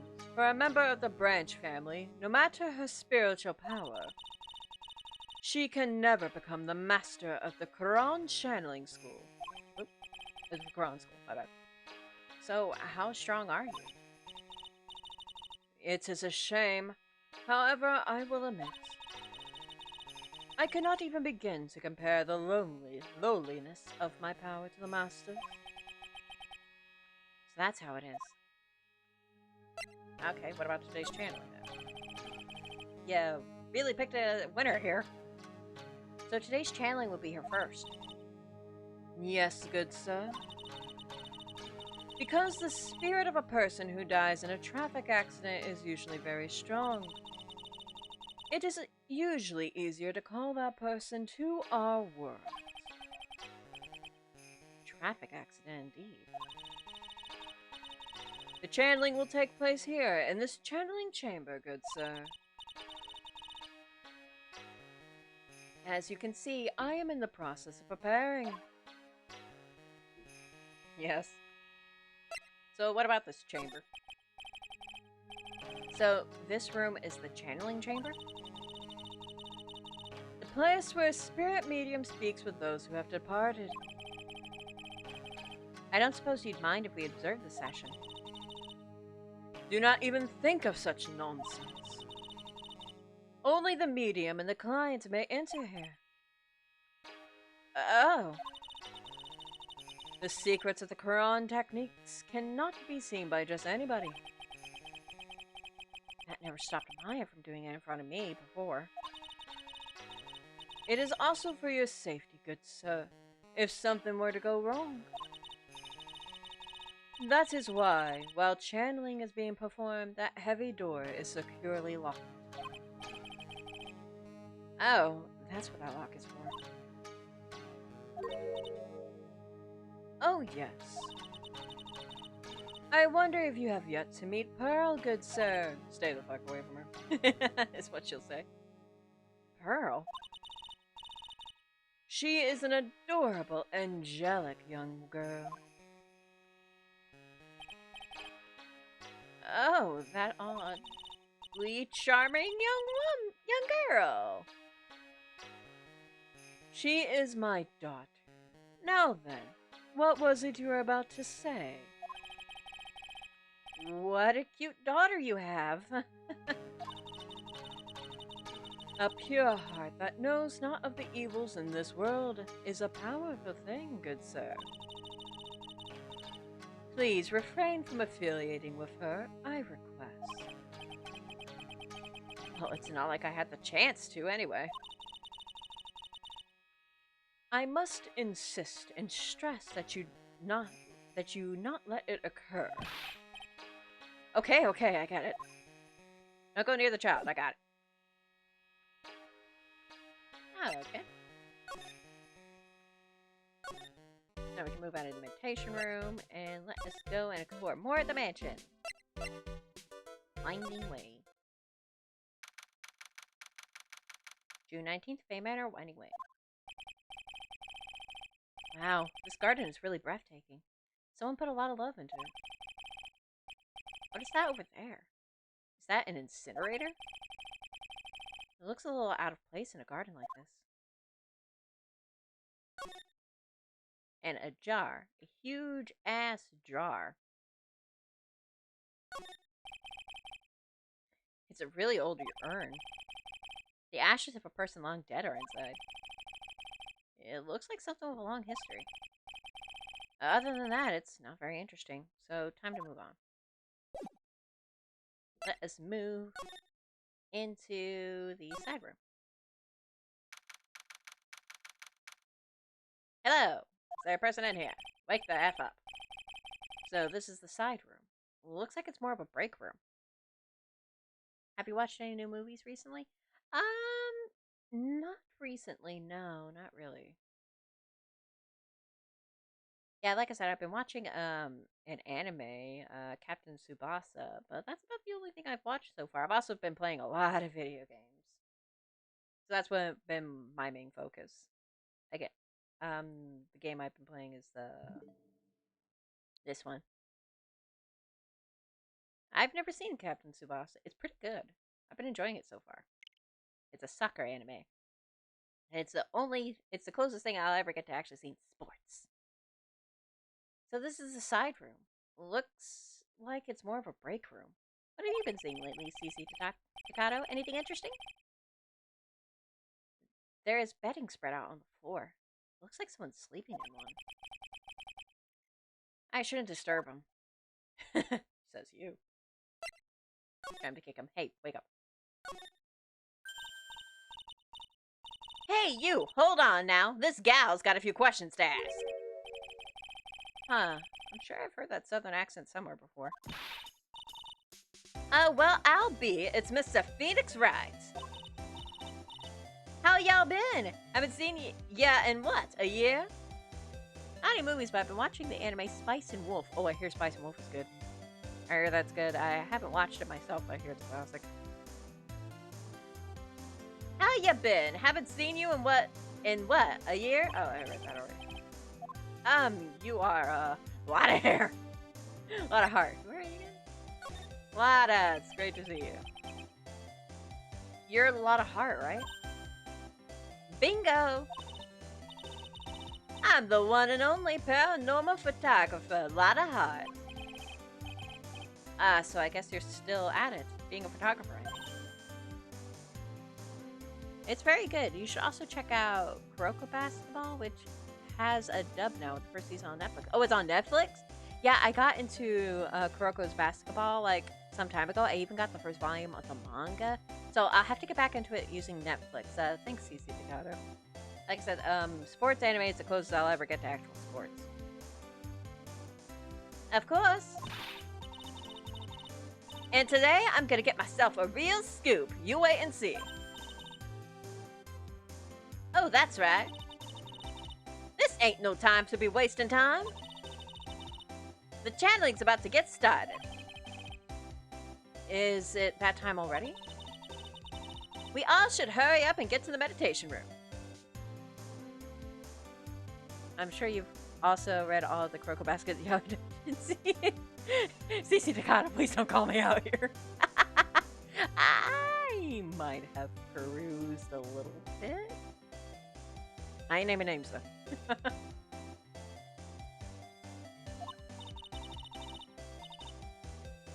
What are y'all waiting for? What are you waiting? What are you waiting for? What are you waiting around for? Come on. Lot of heart, huh? And I've been judging her harshly because of that case. But I guess looking back, we had some good times too. Yeah, to be fair, she was a bit of a pain in the last case. Not the Winston pain.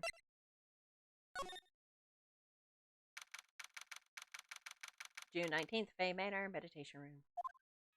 Also, I can say that Captain Tsubasa is very low on the yaoi tendencies, at least once translated into English. We will now begin the channeling. Mystic Maya and honored guests, please proceed into the channeling chamber. With this, I can finally swat all those pesky flies once and for all. You hear me? They won't be able to say a single bad thing about me after this. You would love to hear them apologize, wouldn't you? Wouldn't you, Mr. Right? A sports anime that doesn't have a large yaoi fan base? Blasphemy! I know! Well, translated. I think Captain Tsubasa is popular in Japan, but it's relatively unknown over here in the States. I think it might also be pretty well known in, like, Spanish-speaking territories. I could be wrong, though. So, as it is, there might be, like, a lot of doujinshi. It's just, yeah. Is it on Crunchyroll? Unfortunately not. At least I don't think... Oh, maybe the 2018 is. You'd have to look it up. I don't think it's on Crunchyroll. I've had to basically do it through other streaming sites, if you catch my drift. So you might have to look it up on other streaming sites. They also got... They have the 2018 remake, but I hear the older series that was made a while back, I hear that one's pretty good too. Me? Oh, yeah, I sure would. Mystic Maya, do you have the channeling chamber key? Yep, right here. That is most satisfactory. That key is a one of a kind, so please take care of it well. It'll be fine, Aunt Morgan. I won't lose it. Trust me. Okay, Dr. Gray, let's get started. They only had the first 50 episodes, but you have to watch Princess Tennis on Hulu. Ooh, Hulu's got Princess Tennis. I watched and read Princess Tennis back in, I think, high school. I didn't finish it, unfortunately, but yeah, Princess Tennis is good. I really like that anime. Yeah, I'd have to go back and watch it. Finally, let's go. That only one has a bit more donjies attached to it.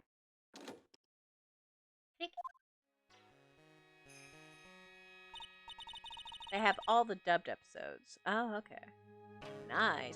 Was the Prince of Tennis dub only 50 episodes? Did they not finish dubbing that series? Now let us wait patiently out here for them. Please have some lovely bitter green tea and jaw-droppingly large strawberry desserts. Actually, wouldn't mind seeing those desserts. Hold on now, Granny. Yeah, the show didn't sell very well for Viz. That's a shame.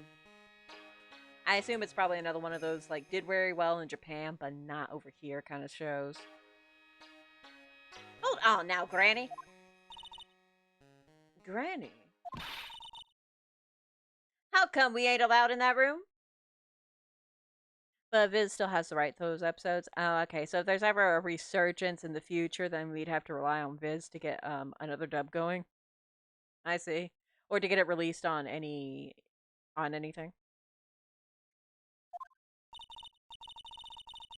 Dear madam, you have an impressive grasp of English. From where did you learn it? What? I'm from the heart of the heartland. Is that so? Then I humbly request that you return to this heart of the heartland. What are y'all? This is Quran Village. If you cannot follow our traditions and rules, we request that you leave. Ooh, shut her down fast. Sorry. Am I still coming through? Still coming through? Okay. Wow, she shut Lotta up. Now that's impressive. Now then, let us wait.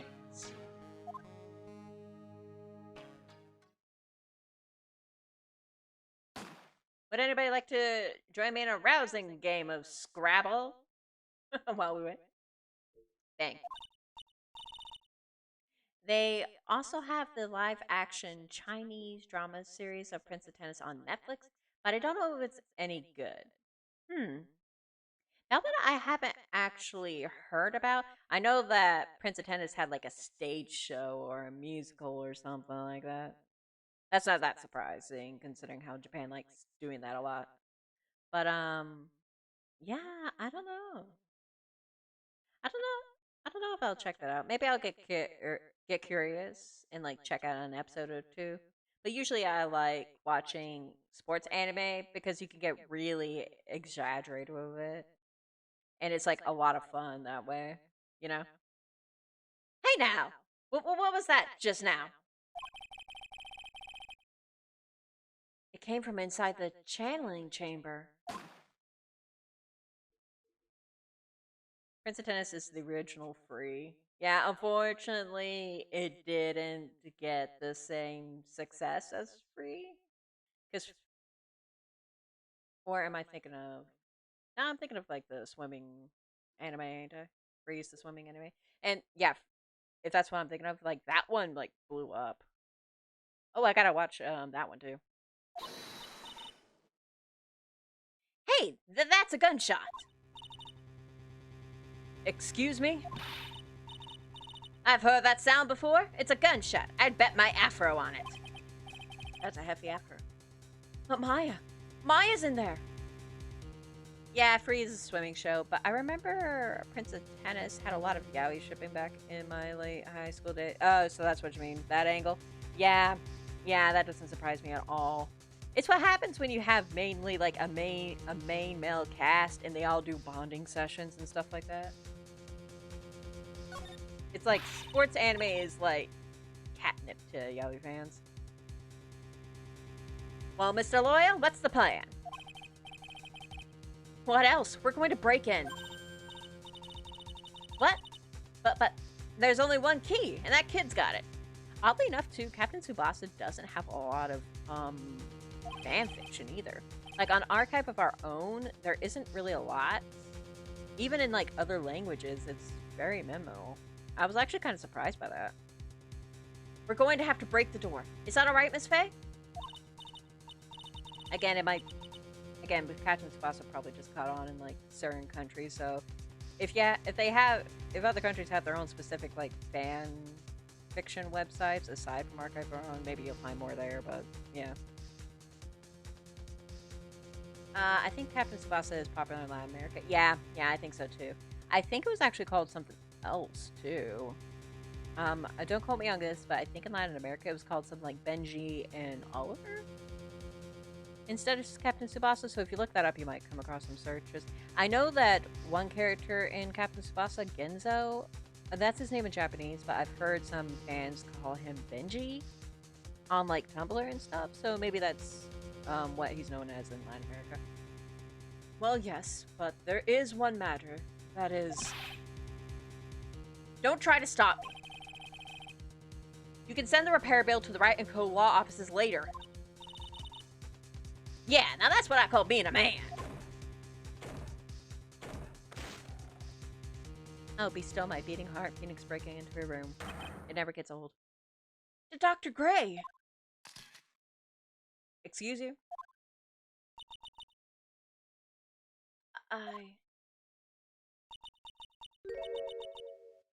I was murdered.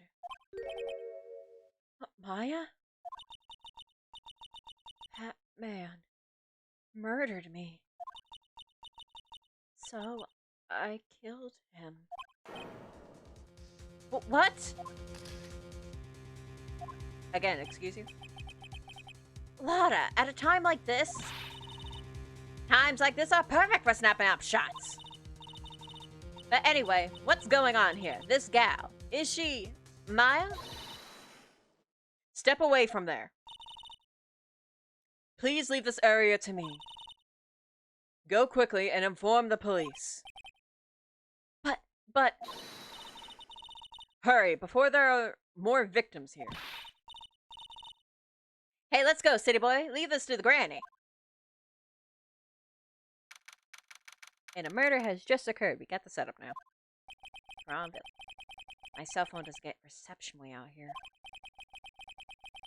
So I ended up using the phone booth to call the police.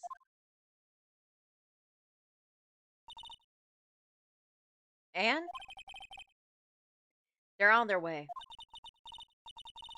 That's good. Lordy, I saw a genuine mysterious phenomenon. She seems really on edge because of all this. Not that I blame her. I'm scared to death by what's going on. So, what the hell happened? Come on, Lotta. Hey, mister? That gal, Maya, she wasn't the one that pulled the trigger, was she?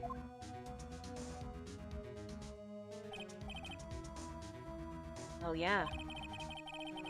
Lotta doesn't know that when Maya is channeling, her whole physical appearance changes. Then again, weren't there only the two of them in there? I reckon she must have done it then. Oh, don't say that, Lotta. Dr. Gray. Lotta, what do you know about Dr. Gray? Not much, but I did some digging. That's one gent with a bad reputation. Really? I hear he's good at surgery and stuff, but his personality stinks like wet sheep. Yeah, I feel you there. I sort of got the same impression myself. He's real controlling. Soon as his nurse or patients don't do what he says, he starts a-hollering. When do we get the dark and edgy Netflix live-action Phoenix Wright remake? I would die if we get that. Like, I would die. But if you want to see dark and gritty Phoenix Wright, the closest you'll get is the live-action movie. Because that actually does have a somewhat somber attitude to it. I don't think it's... I haven't watched it myself, but from like the clips and stuff that I've seen, it's not as bright as the games, at least set-wise, and people are a little bit more serious in that game. I've heard people like it though, so who knows? Have you watched that Lupin thing that's on Netflix? I haven't yet. I heard it's really good. I think I know what you're talking about, the live action one. I'm kind of interested in it, yeah. Mainly because I actually did read the old Maurice LeBlanc Lupin stories back when I was younger. So I am interested in how they're tackling what this is, because it seems like it's someone who's inspired by those stories, but I'm not sure. I'd have to check on myself. Must have been real rough to work for him. I don't know if it's like, again, they're just using his stories as like a backdrop or something like that. I don't know. Okay, so all we got is the map, Maya, Dr. Gray. Let me see. Alright, the police. I mean, I reckon you should be getting back to the crime scene now. Yeah, I guess so. Okay, so yeah, we probably don't got anything else to show her, but just in case. My badge. Let me see some. Ah, come on. You have at least time to glance at it.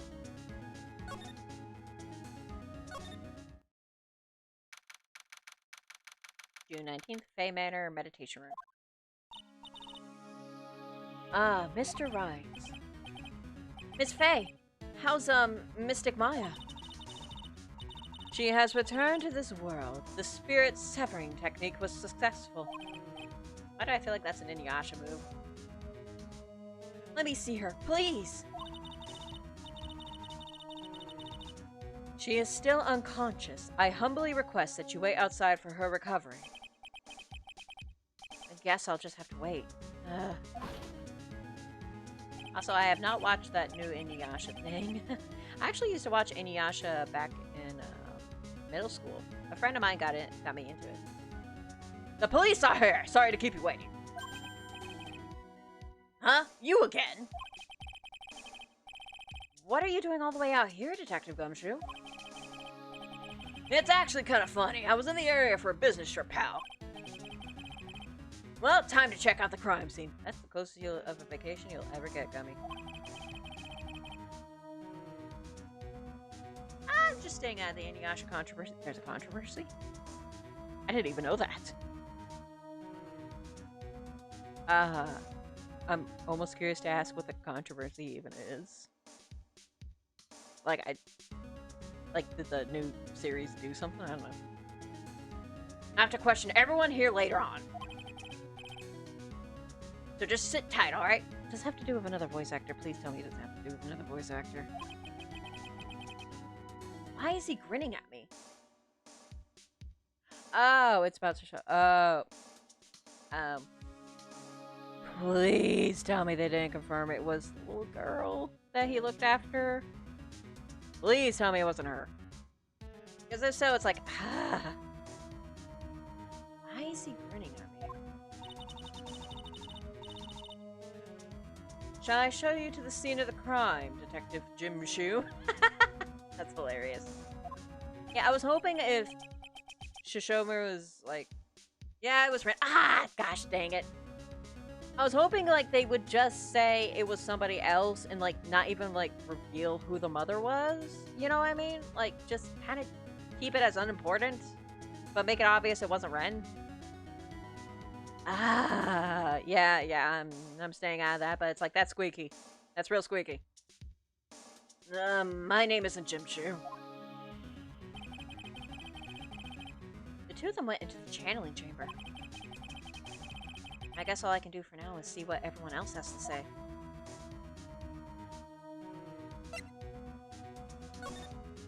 Like, it's fine if Shishomaru had, like, had a daughter with, like, a human, because that would have been at least interesting, but... Not Ren. Why? June 19th, Fay Manor Channeling Chamber. The police are busily running here and there. And I don't see Maya anywhere. Hey, you! Don't touch anything! Look, I really need to ask you some questions. Also, sorry if you can hear the train.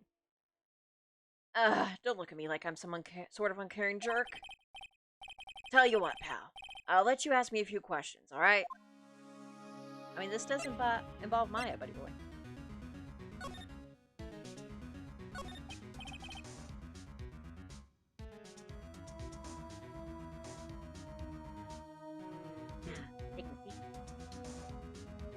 About Maya. I hate to break this to you, pal, but with the way things look now, that girl's the only one who could have done it. Yeah, only Maya and the victim were inside this room, after all. But Maya is... You can ask more about her later, pal. Right now, I've got a job to do, and that's collecting evidence. Detective Gumshoe looks like a real professional. Aw, you're serious about this, Gummy. And yet something about his expression still looks the same. It's still you, Gummy. How's that? So Dr. Gray was shot with a gun, huh? He was shot in the forehead.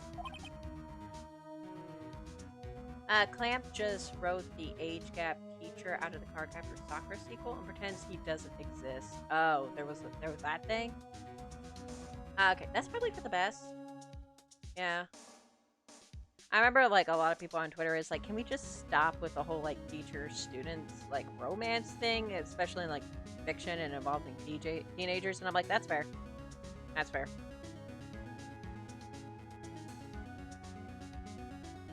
But at least they're upgrading with the times, dude. But he was also stabbed in the chest with a knife. A knife?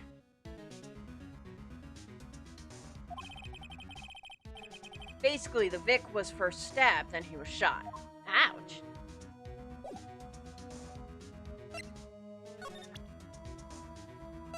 Okay. So, what can you tell me about Dr. Gray? I'm really busy right now. I can take a look at it later, alright, pal? Ah. The original anime changed it to make it a one-sided crush, but in the sequel, they just had the girl move away, and the teacher hasn't shown up in the sequel at all yet. Okay. Okay, so it was like a girl who had a crush on a teacher, and it was one side. Okay. That's not nearly as bad, but I can also understand them, like, writing that out.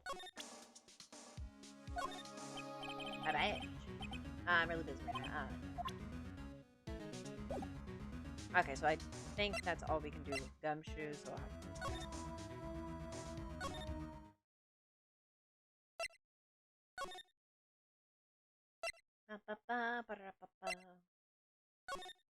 Yeah, if you're doing, like, a student who has, like, a crush on a teacher, you have to be careful with that. Because you can make it really squeaky really fast if you're just not careful.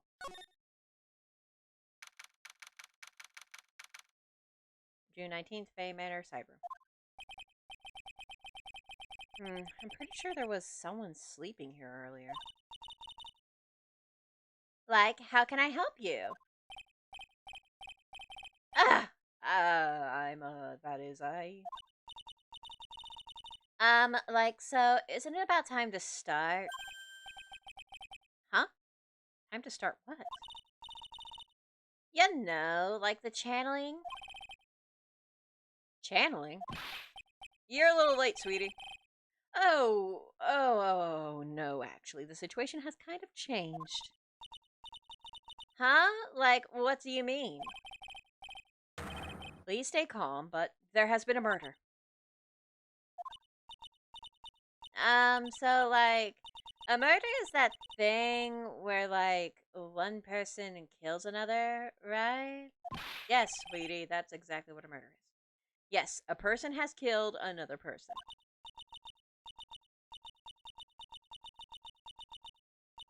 Is this girl a guy? I think I know what you're talking about, and I don't think so. Hold on. Where's my phone? Oh, crap, I don't have my phone here. Oh, wait. Here it is. It's blending in. Gyro is also known as Gals.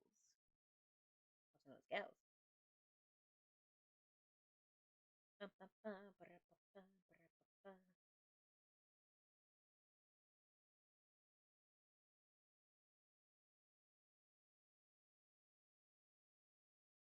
Oh, I think I know what you mean. She's giving off a Valley Girl vibe. I don't know if that was like the intended to be exactly like this, but maybe like the speech patterns were based off of them. Also, some of their fashion my sister would like. Faction is actually pretty good. Like the Japanese version of Valley Girls, yeah. I think I've seen them in media before. I think they're also the ones who like tan their skin and go against the like have tan skin, blonde hair, and they kind of go against the Japanese ideal of pretty, or at least like they're almost a form of rebellion. Oh, that's what are the words I'm looking for? It's like totally a bummer. Yeah. After all that effort, that's all she had to say. Oh, I'm sorry. I forgot to like introduce myself. They're also the what Jinx is based off of in Pokemon, I think. My name is Eeny Meeny. At the college, I'm researching and studying parapsychology. Parapsychology? That's right. I think people like usually call it occult studies or something. Like supernatural phenomenon, ESP, and psychic powers, that sort of stuff. That's pretty out there. I'm Phoenix Wright, attorney at law. There was an anime last season that was a very cute called Gal and Dino on Funimation from the creators of Pop Team Epic. Oh yeah, I think I seen some clips of that. Like you retweeted some stuff of that. It looks cute. I'd have to check that out. Slice of life stuff like that is really nice. So what brings you here today? So I was the one who told Dr. Gray about this place. He asked me, like, do you know of a good spirit medium? Huh. Dr. Gray did say something about being introduced to this place. Cause, like, talking to dead people and, like, multiple personalities are my thing. I see. Then why were you taking a nap here? Like, I wasn't feeling good. Huh? I'm, like, allergic to sesame seeds. They, like, must have put some in the food they served for lunch. Oh, that doesn't sound fun. Alright. So, I, like, felt sick and came in here to, like, sleep.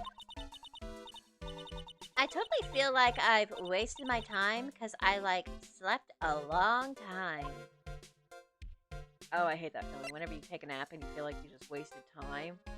I feel like that sometimes. Like, sometimes if I, like, take a nap, it's because, like, I don't have work the next day, so I don't feel like I'm wasting as much time. So you were sleeping here the entire time? Yeah, ever since lunch. So you don't know anything about the murder that took place? Like, what?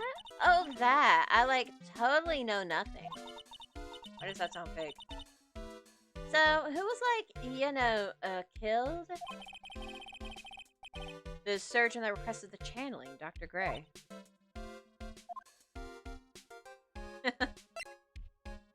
You knew the victim, right? You and Dr. Gray knew each other, right? I don't know any Dr. Gray. Oh, really? Then what was all that talk about him earlier? Huh? Well, like a long time ago, I was like a patient. Yeah. She sounds like she's trying to hide something. Okay, weirdo. I'll just be going then while you sort out your complicated feelings and innermost thoughts. Bay Manor, winding way. There's no one here, as usual. Ah! Hey, how are you? You're Pearl, right? Huh, silent as ever. What's that she got in her hands? I've seen it somewhere before. So, hi, Pearly.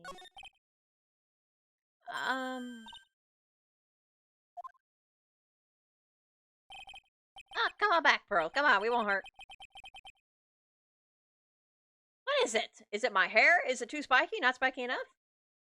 Ah. Not spiky enough. As if that would help. Also, maybe. Your hair's like a porcupine.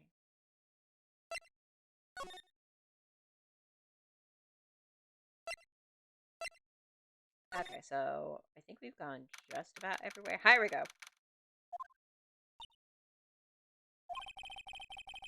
She's probably scared out of her wits after having a murder take place right by her. Lotta? Yeah, don't let me be next. Yeah, don't scare me like that. What do y'all mean? You're the one scaring me. If I weren't so tough, you'd have another dead body on your hands. Mine. Okay. You got any ideas? Did you see or notice anything that stuck out at you? Nah, well, maybe one thing. What is it? Turns out that my poor stomach's not good at handling this kind of thing. Huh? What? Curses and ghosts and stuff coming back to get ya. This is just too much, I say. That? What is too much? Being an occult photographer. That's some scary stuff. So I think I'm gonna try being a celebrity photographer now. Ah, okay. You'd be good at it. Going after photos more within your reach from now on. More glamour, less gore. I feel that. What's up? Oh, yeah! What is it? I took some hot pics earlier. Huh? Remember? I took some pictures at the murder scene inside. She did. 2 even. The seance murder. I sure like the ring of that. It'll be a sensational story. Lotta? Sorry, but my journalistic sense is burning inside me. Hate to cut and run, but I'm heading back in. Gotta beat those cops to the scoop of the century. Yeah! And there she goes. You get those little doggies, Lotta. I don't know who scare you, Lotta or the spirits. And why does it feel like we've been through this before? Phoenix just gave more flashbacks to the other case. Alrighty. Oh dear, madam, you have such impeccable timing. Like, what's all the buzz? Alright, everyone, listen up. You too, pal. I'm going to give you all a brief update. Right now, it looks like the investigation's not going to be done until real late. That is a terrible shame. I propose that everyone sleep here, under the roof with the Fay Manor tonight. What a mess. I can't believe how crazy this day turned out. Maya was arrested and taken away by the police. And I don't see myself getting any sleep tonight.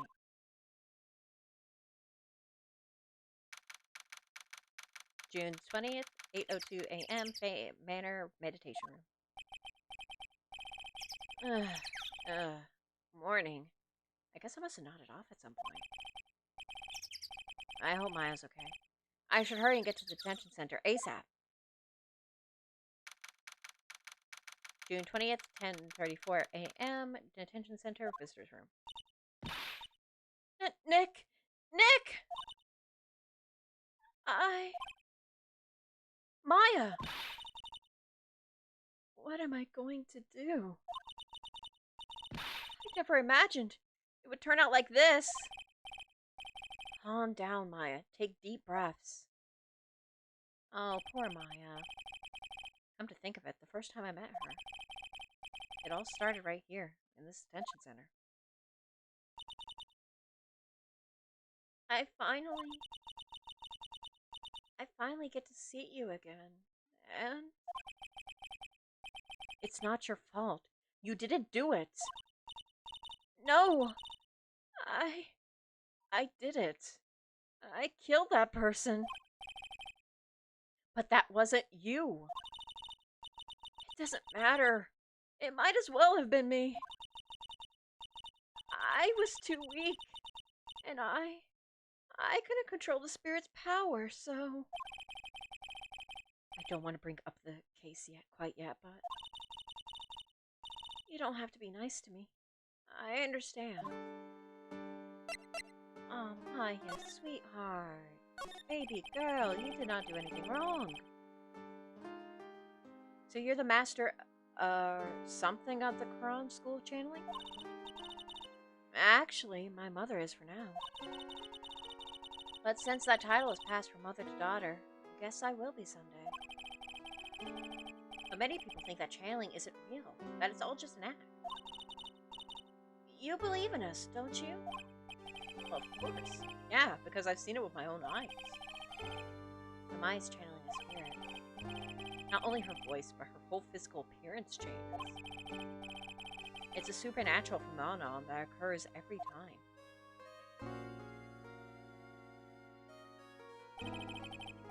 It happened this time, too. Dr. Gray said that he wanted to call the nurse, so... Maya's body must have taken on that nurse's appearance. What happened, exactly? What exactly happened in the channeling chamber?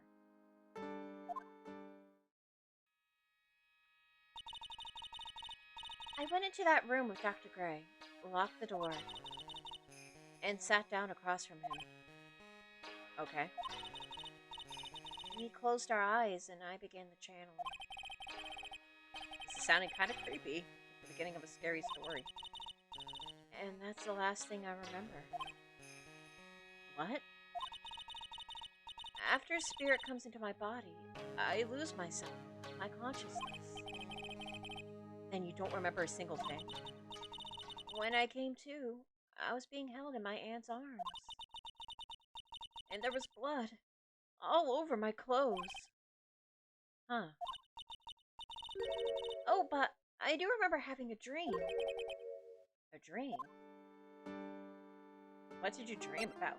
If you say burgers, I swear. What kind of dream did you have while you were channeling? I can't remember it all that well, but... I was dead and buried in the ground. Wow, that's harsh. Wow, oh, baby girl. I couldn't move. And it was really unbearable. Really suffocating. It wasn't something like that. I see. I have no idea what to say to that. Whoop, my badge. There was a really familiar scent. A really familiar smell, too. Under the ground? Yeah. I can't quite place it, but I know I smelled that same scent before. The same scent before.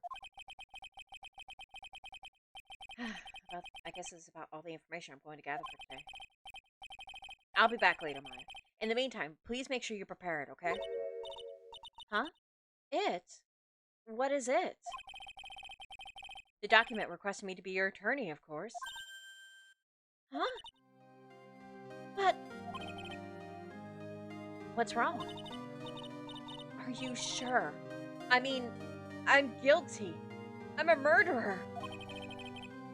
No one's decided that yet. But I did. I killed that person with these 2 hands. That's enough, Maya. It's hopeless. If you defend me, you'll lose, I'm sure. Stop it. Maya. Help me. Nick. Help me. I'm scared. Don't worry, I will. When is the trial? It sounds like tomorrow. As usual, 0 prep time. Alright, I'm going now. Wait. This jewel. This is called a magnetama. It's a magical charm and it's always protected me. Give this to Pearlie, and I'm sure she'll lend you her spiritual powers.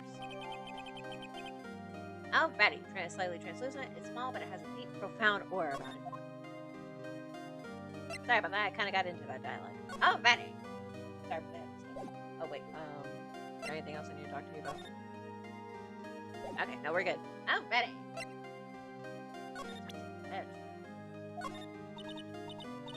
Sorry, Nick, but there's nothing really special about it. Ah! My badge! My poor badge! Anyway, be seeing you, Mom. Hey, Charlie, what's up? Oh, boy, you would not believe the days I've had. It feels like I've been gone forever. But it's only been one day. Oh, that's right. Where's that newspaper that Dr. Gray brought the other day? Ah, here it is. Right on top of my desk. This is the only thing he left behind that's going to be of any help. May 22nd, 14 patients died from malpractice at Gray Surgical Clinic. I also like how CC Decato's been using my streams to plug anime. I don't mind. It's nice. I get some cool recommendations too. Charlie, a quite decorative plant.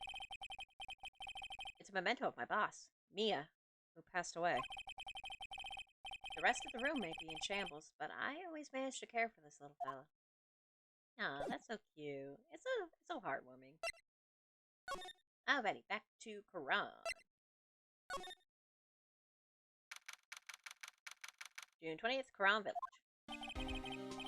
I have to save Maya, no matter what. It's her life on the line. What in the world happened in that room yesterday?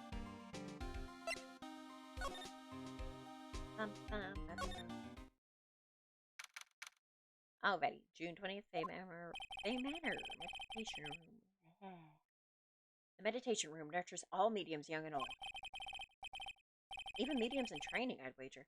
But it's pretty deserted today. Probably because of the murder yesterday. I'd say so. There was a murder at a restaurant nearby where I lived, and yeah, that place was shut down for a bit. A piece of cloth with a ton of finely written characters jammed into it. Probably esoteric knowledge only mediums would know. Let's see. Here's one in English. It says, 100 ways to save money. Being a medium sounds like a rough way of life. I can channel the very dead, but I can't make a decent paycheck.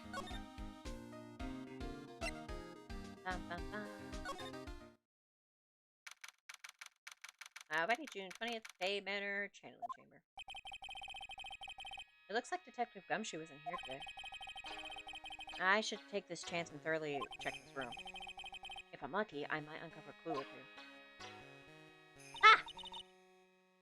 Oh, Mr. Arise. Good morning. I am on my way to go meet Mystic Maya. And I thought to bring her some items to make her feel more at home. Namely, tea so bitter you lose your tongue, and jaw-droppingly large strawberry desserts. Sounds great. I'm sure Maya will be very grateful. That's Mystic Maya, good sir. She's one scary lady. Oh dear, sweet Mystic Maya. Pearl wept constantly for you last night, as did I. I know it's important for me to search the site, but I should ask her some questions too, while I have the chance. So, what'd you see? What happened? I would like to ask you a few questions about what happened yesterday. Do you mean that awful tragedy? Yes, that little thing that happened yesterday. That man murdered me. So, I killed him. Maya! Step away from there. Please leave this area to me. Go quickly and inform the police.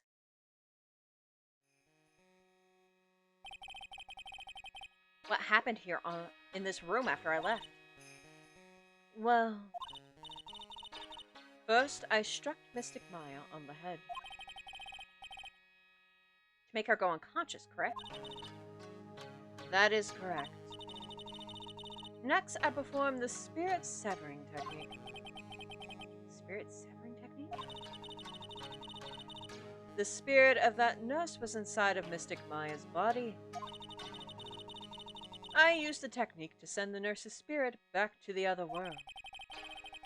I wonder if this kind of testimony is even admissible in a court of law. We'll just have to see. By the way, what is this room exactly? The channeling chamber? This room was created for the sole purpose of preventing such a tragedy as yesterday. What do you mean? Sometimes, when an inexperienced medium calls an especially strong spirit, that spirit may become violent and revolt, as you witnessed yesterday. Why is there all kinds of flames? Revolt? But how? When a spirit enters a medium's body, she loses her will and herself steps aside. To put it another way, the spirit is borrowing the medium's body, good sir. But isn't that extremely dangerous? An experienced medium has little problem controlling a spirit. But Maya, I mean Mystic Maya, that was her first channeling.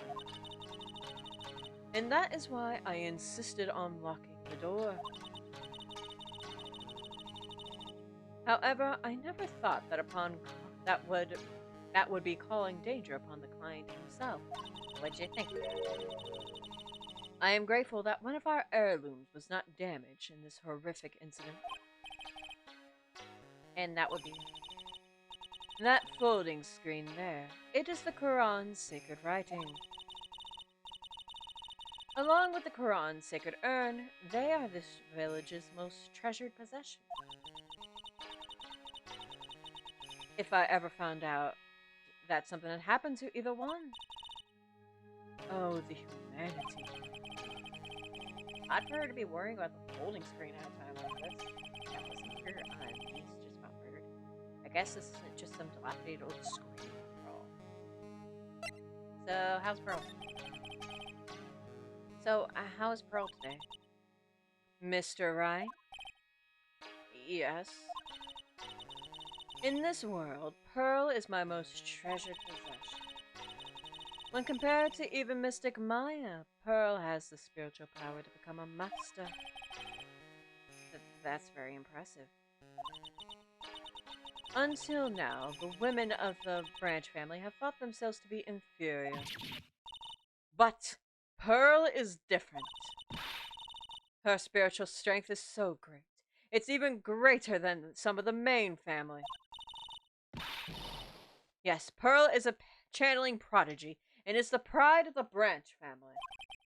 Oh, okay. You can back off, sister. Wow, she's really fired up now.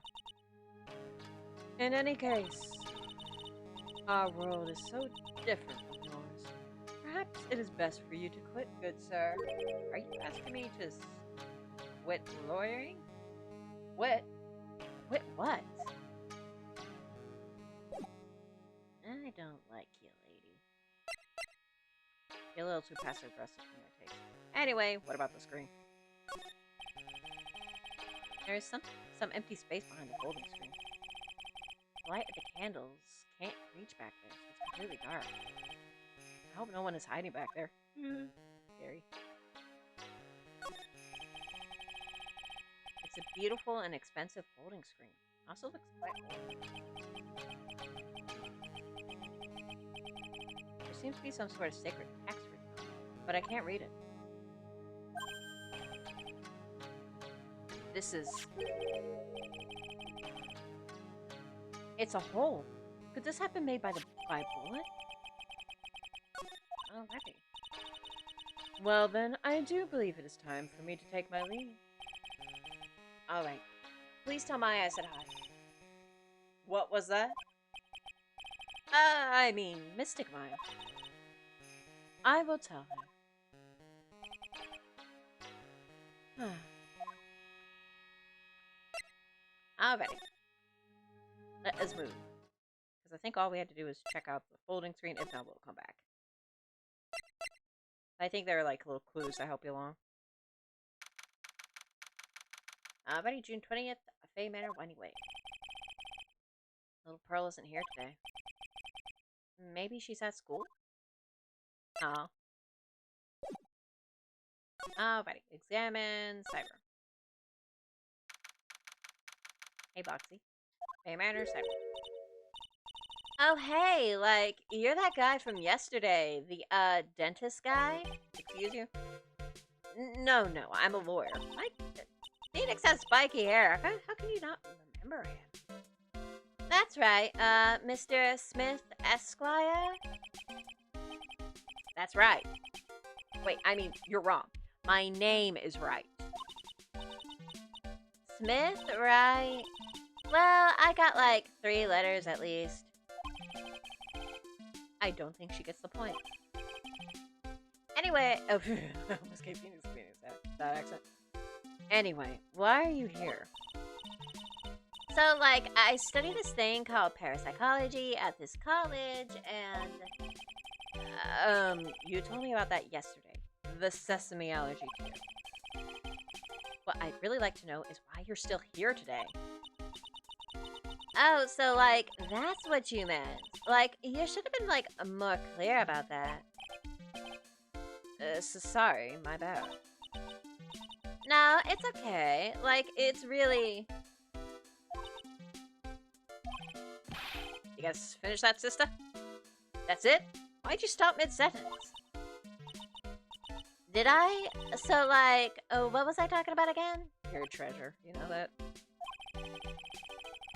If Lana ever wanted another genuine, mysterious phenomenon, it's right here.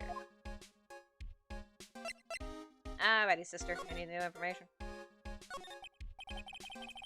So, why are you still here today? Like, there's so much for me to, like, study here. Like what? The trees? Like, the medium's training, or, like, how they inherit their spiritual power?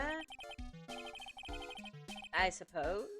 This village is the real thing, after all. So, like, I asked if I could stay here for, like, a little longer. She sure seems like the carefree type, at least on the surface. Okay. So, I know you were sleeping, sister, but still. Have you heard about the murder? It's, like, totally scary. She says with a silly smile plastered on her face. So, do you know anything about it? Do you know anything about it that might help?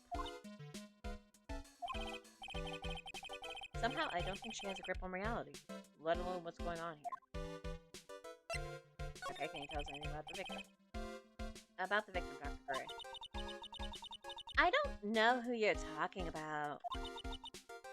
Like, wait, I think you asked about him, like, yesterday, too? Yeah, he's kind of the murder victim, so that's important. That's right. Her reaction yesterday when I asked was... You and Dr. Gray knew each other, right? I don't know any Dr. Gray. Oh, really? And what was all that talk about him earlier? Huh? Well, like, a long time ago, I was, like, a patient, yeah.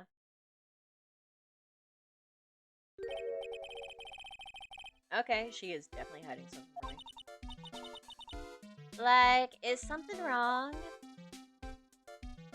A lot of things. A lot of things are wrong. It begins and ends with you. Okay, what about this box? This wasn't here. Huh, now where did this box come from? I'm sure this wasn't here last night. It looks like a box for storing clothes, but it's pretty big for just clothes. It's mostly empty, but a few folded pieces of channeling costumes sit at the bottom. Nice. Okay. Now let us move to... Anyway, because I have had it with a sister. Fay Manor, anyway. Hey, Pearly, what's up? Ah! You surprised me. And how are you today? Oh, come on, sweetheart. I guess she hasn't opened friendly chatting. Huh? She's still holding something in her hand. It looks like the same thing she had yesterday. Okay. So let us present the magneton. Because if we try to talk to her, she'll just run. Oh yeah, Maya said to give this to you.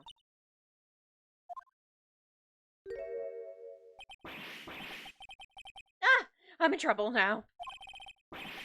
If Morgan sees us like this, I'll be the next one they're channeling.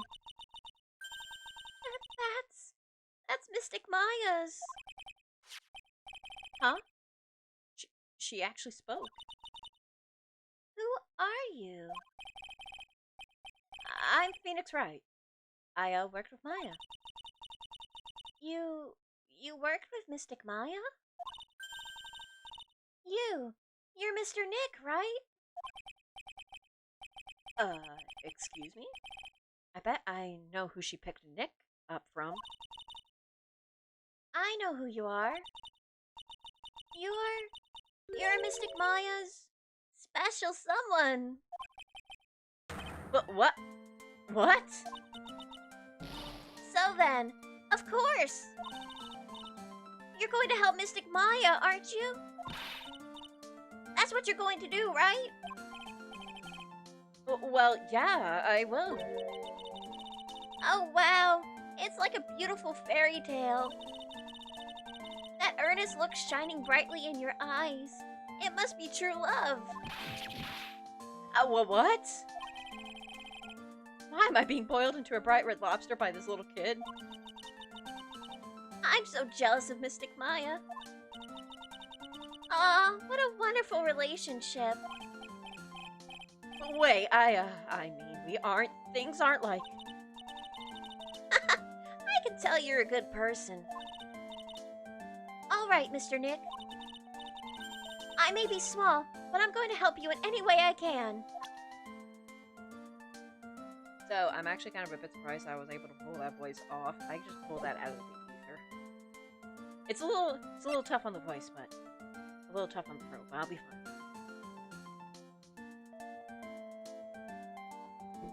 Just gotta take a sip of drink. Pearl, are you friends with Maya? I feel very grateful to be friends with her. She's so great. I want to be like Mystic Maya when I grow up. I really look up to her. Wow, I had no idea Maya was so revered. Usually when people don't use Mystic Maya's title, I get mad. Oh, sorry. But if it's you, Mr. Nick, then it's okay.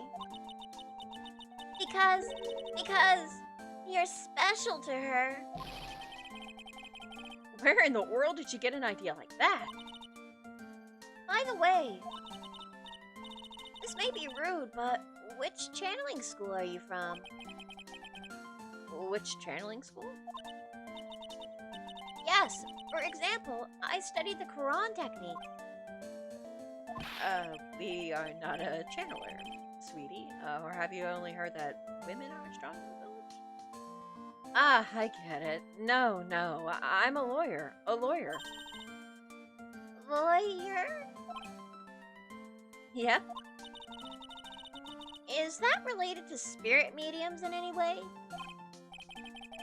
None that I know of. Wait, are you telling me you don't know what a lawyer is?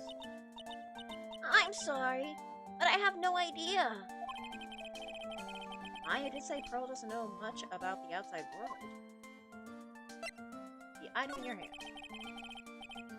So, what's that you've got there, Pearl? Oh, this? I found it yesterday. Huh? If you want it, I can give it to you. Yes, please. It's very important. Alright, well, if you really want to give it to me. You look like a child at a toy store, Mr. Nick. She not only speaks in a refined manner, but laughs in one, too. Aw. An old steel key, a green jewel is set in the center of the key strip. Aw, Pearl is so adorable. Mr. Nick? Yes, Pearls? I can call you that, right? You're too cute to just call you Pearl. Sure, Mr. Nick. Are you sure it's okay for me to have this magnetoma? Yeah, it's okay. I was told to give it to you. But I can't accept something like this. All I really should do is charge this magnetoma with spiritual energy. Spiritual energy?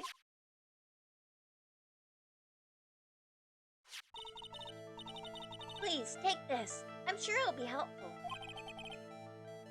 What do you mean? It will let you see people's secrets. See people's secrets? Yes. If it's alright with you, I would like to accompany you for a little while.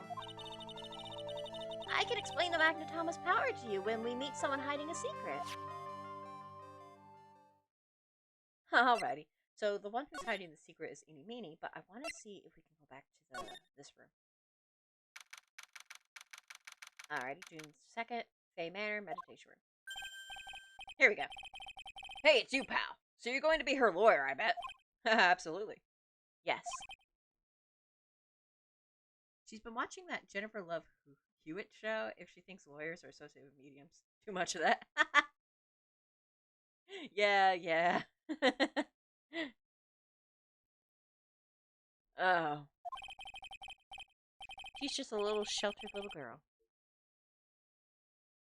I really feel bad for you, pal. Just this once, I wish I could be on your side. Detective Gumshoe.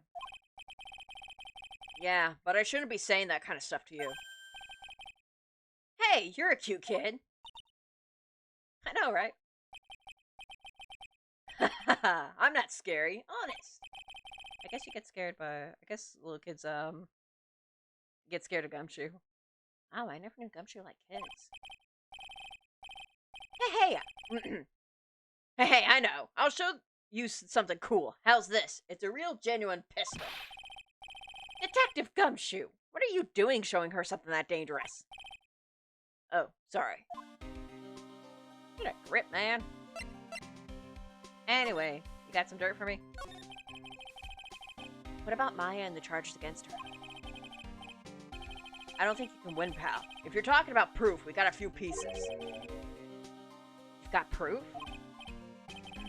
Yeah, pal. That puffy-haired photographer's going to testify tomorrow. You must be talking about Lana. Actually, speaking of Lana, I took some hot pictures earlier. Huh? Remember? I took some pictures at the murder scene inside. Lana's hot pictures. I wonder what her camera captured. Those hot pictures are nothing but Phoenix's booty. That's what she took shots of. That's why they're hot. Besides, you must have realized by now, pal. There's no way anyone other than Maya Fey could have done it. Shut your mouth, not in front of the child. What am I supposed to say to Pearls now? The victim. About Dr. Gray. The victim wasn't super famous, but people still knew who he was. His face was all over those tabloid shows last year. Yeah, I know. I was looking through some newspapers from last year and... Huh? I could have sworn I cut out an article out, but I guess I must have lost it. He's searching through his pockets. And boy, are those big. It looks really interesting, too. Hey, do you have a copy, pal? Yeah, I do. A copy of that article. I think Dr. Gray might have brought a copy to the office when he came by. Alrighty, before we show him that, let's talk about Maya's trial. About Maya's trial tomorrow. I've got two pieces of news for you, pal. Ew. Yeah, bad news and even worse news. So, which do you want to hear first? I don't really care. It doesn't change the fact that I'm not going to like it. Alright, pal. Well, the prosecutor for the trial is Prosecutor Von Karma. What? Von Karma?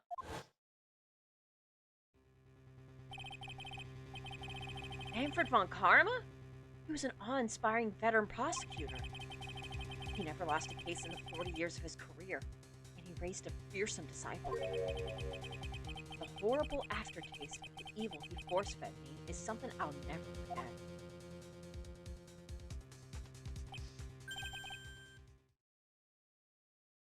Wait a sec. But didn't Von Karma stand trial and, you know, he's barbecue, crispy, on the juicy side? Not that kind of juicy. That's where the other piece of bad news comes in. The Von Karma you're facing tomorrow is actually his successor. Successor? What about her? Or him? Why do I act like I don't know? So, who is the successor to Von Karma? Literally, pal, it's Prosecutor Von Karma's kid. That man reproduced. His kid became a prosecutor real young, like 13, and hasn't lost a trial since. Nice. That's what they call a prodigy, pal. Kid, huh? Well, wait a sec. 13? The kid became a prosecutor. The kid became a prosecutor at the age of 13? I mean, a prodigy like that? I would have heard something about. Oh, no. The kid was born and raised in Germany, pal. That country's got a lot of stuff, and it's a great place to develop a person's talents. You know, Germany's like this mystical place in Ace Attorney where you can just go and achieve your dreams. Weird. Germany, huh? That's probably why I've never heard of this person. So all it takes is someone mentioning the name Von Karma. I get terrible flashbacks to that case. Hey, Edgy! Hi, Edgy! I get terrible flashbacks to that case. Imagines nothing but Edgeworth. Stop it! Get a grip on yourself, Phoenix. You don't have to worry about college student loan debt in Germany. Oh, that must be nice. That must be really nice. So that's what they probably mean when they talk about it. None of that matters anymore, now that he's gone. Don't worry, your husbando will come back to you, Phoenix. Don't worry. Also, in case anybody was wondering, yes, there's a lot of Phoenix and Miles Edgeworth Dodinchis. Yeah, they're like one of the main pairs. Dr. Gray brought this over to my office the other day, and... Hey, it's that news story!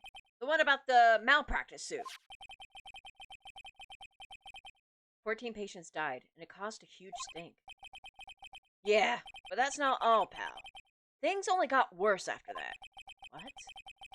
You mean the car accident the nurse died in? Oh, here we go. I brought my own clipping with me today. Here, pal. This is for you. Oh. Alright. Thanks.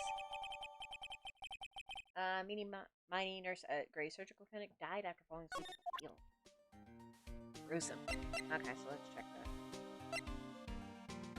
Okay, that's awesome. Also, Mimi Mine. Sounds familiar, doesn't it? Okay, I think that's all we got from Dunshu, but let me check. Just in case. Okay, yeah. We're done with him, so now we can go back to the Winding Way and go back to Eni. And hopefully we can dig up her dirty secrets. Don't take that out of context. Hey, Manor Cyber. Hello again. We seem to be seeing a lot of each other today. She's like totally cute. Is she like your daughter? Well, what? No. How old do you think I am?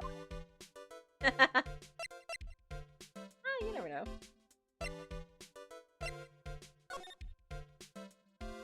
Okay. You want to spill it, sister? I want to ask you about the victim, Dr. Gray. I, like, totally don't know about him. And here we go. What is that? You can see it, can't you, Mr. Nick? You can see the lock on that person's heart. I gotta get the voice back. Huh? What? This is the power of the magnetoma. Only you can see those psyche locks, Mr. Nick. Psyche locks, huh? The more someone wants to hide their secret, the more locks you will see. If it's only one, I think you can easily unlock it. Unlock? But how? Please use Mystic Maya's magnetama on this person. And let's remove the lock. I have no idea what she's talking about, but guess I'll give it a try. You must be careful, though. Mr. Nick, if you make a mistake, it will hurt you. If you don't think you have the proof you need, you must have the courage to stop. Well, I've got to start somewhere. Is this how real detective work goes? Yes. Let's give the psyche lock thing a try. You just see locks everywhere. Locks and chains.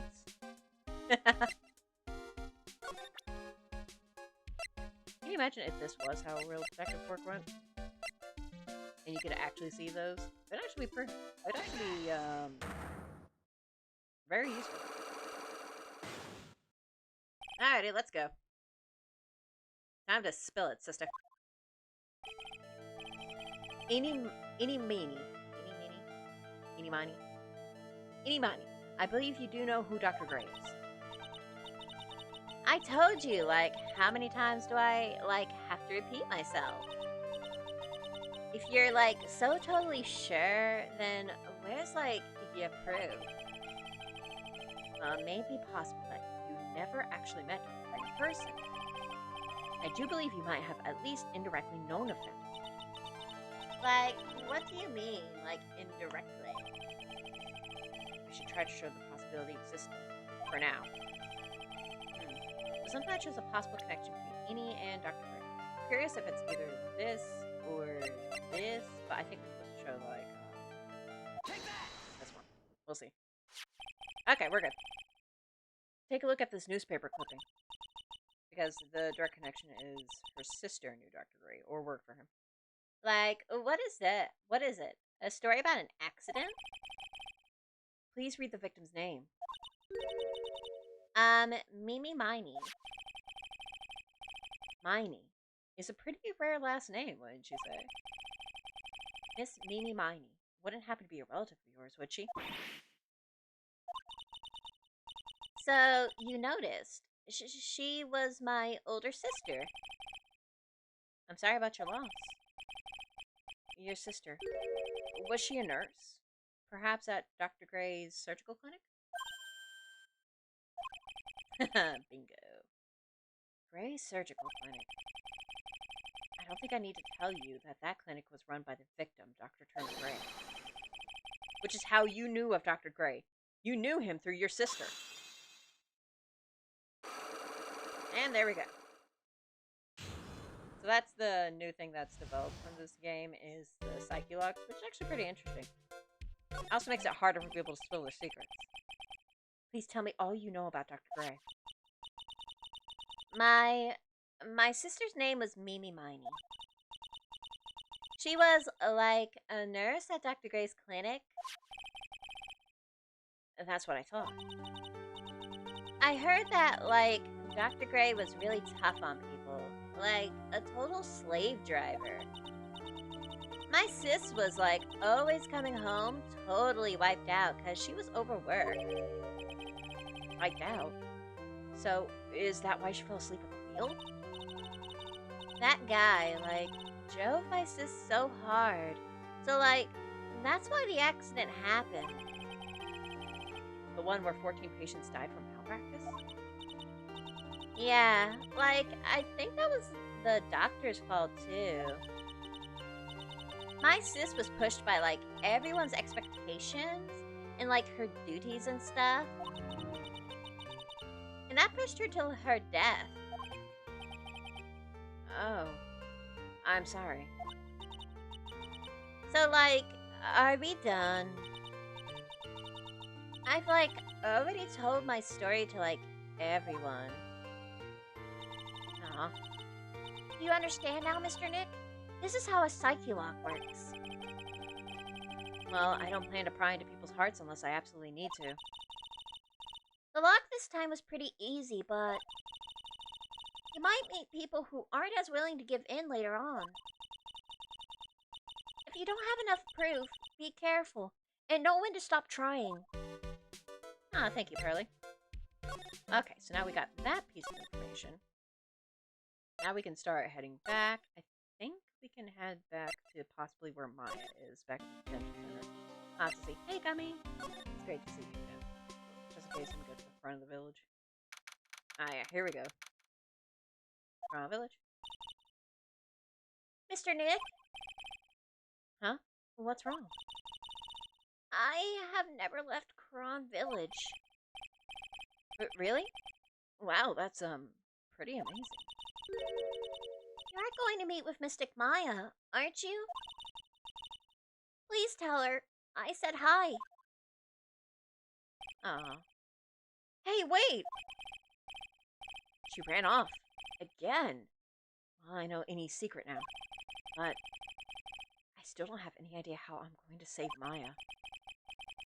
I don't even know if I should go in there with a smile or a straight face. Ah, come on, Phoenix buddy. You know it'll all work out. You won't let Maya down. As Mia would say, have faith in yourself. Detention Center, Visitor's Room. What am I supposed to do? I'm almost out of time. Can I really do anything? Can I really save her? Sorry to keep you waiting. Huh? Must be Maya. It's been a long time, hasn't it, Phoenix? That voice! Mia! But Mia! Even without me being here, it looks like you've learned to stand on your own. Aw, Mia. It's late here, so I've got to head to bed, but it was fun. Thanks. I'll probably be ending the stream soon anyway, so you're perfectly fine. Thanks for sticking around, CC Takado. And thanks for chatting. I hope you'll join me for the next stream. Mia. She's Maya's older sister and my mentor.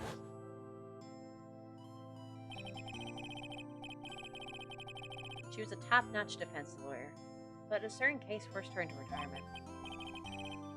But whenever I'm in trouble, she comes to help, just like always. Her spirit comes back from the other world and borrows Maya's body for a bit. Phoenix, you can't make that kind of face in front of your client. See ya, have a good rest of your week. I will. I'm off on the weekend, so I'm going to be looking forward to that. I'll probably also be streaming sometime over the weekend, so I'll be seeing you soon. Bye.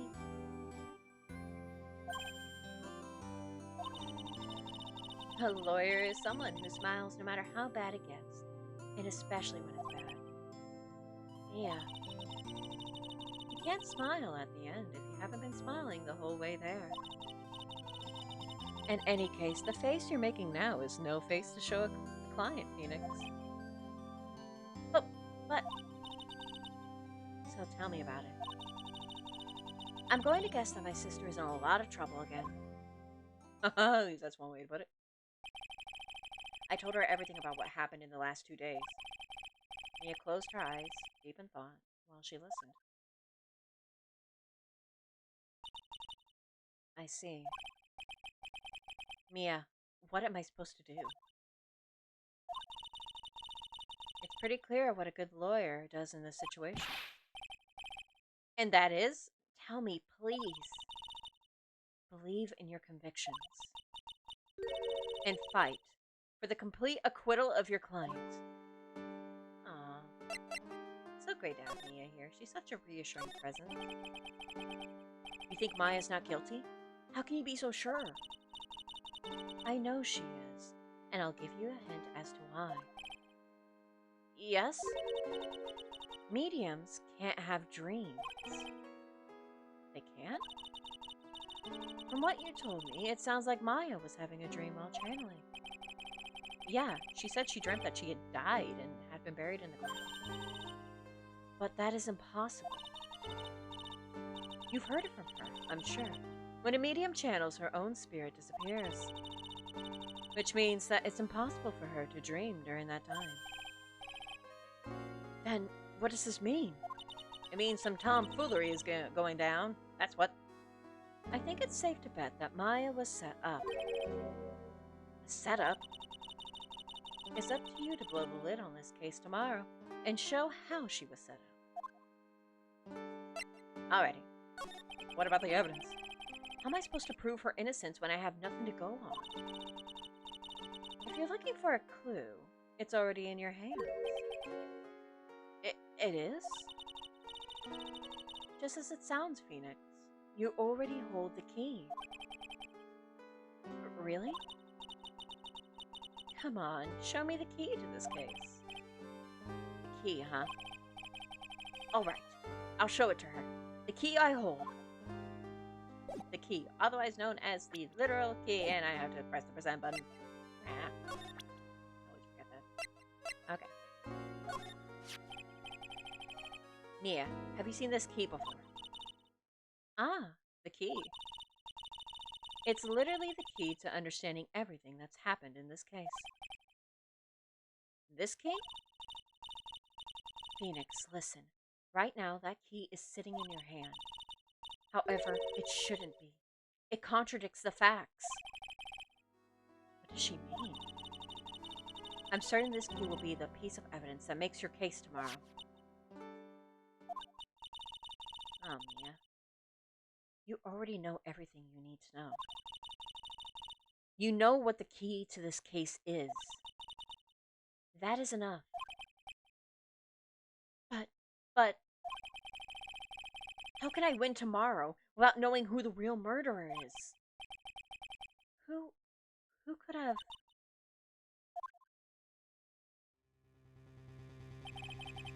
I didn't know it at that time. But this day was going to end with a turn for the surprising. Ah, Mia. Crap. Secrets between friends, Mia? For shame. Mia! What? What's wrong? That's right. Only I can see the psyche locks. Which means Mia must know something about the real murderer. Or for this to be something that she would hide under lock and key. From even me. What in the world is going on? And that puts an end to the first investigation phase of the second case. Alrighty, I'm gonna save my progress, and I'm probably gonna end this stream here. It's been nice, and I want to thank CZ Ducato for joining me for the stream. Everyone else for joining me for this stream. Like I said, I will be off during the weekend, so I'll probably get in some good streams. Then I'm also potentially gonna stream tomorrow. I'll have to see. If you want to know definitively, you can follow me on Twitter where I will give updates. So yeah, I'll be seeing you guys later. Bye.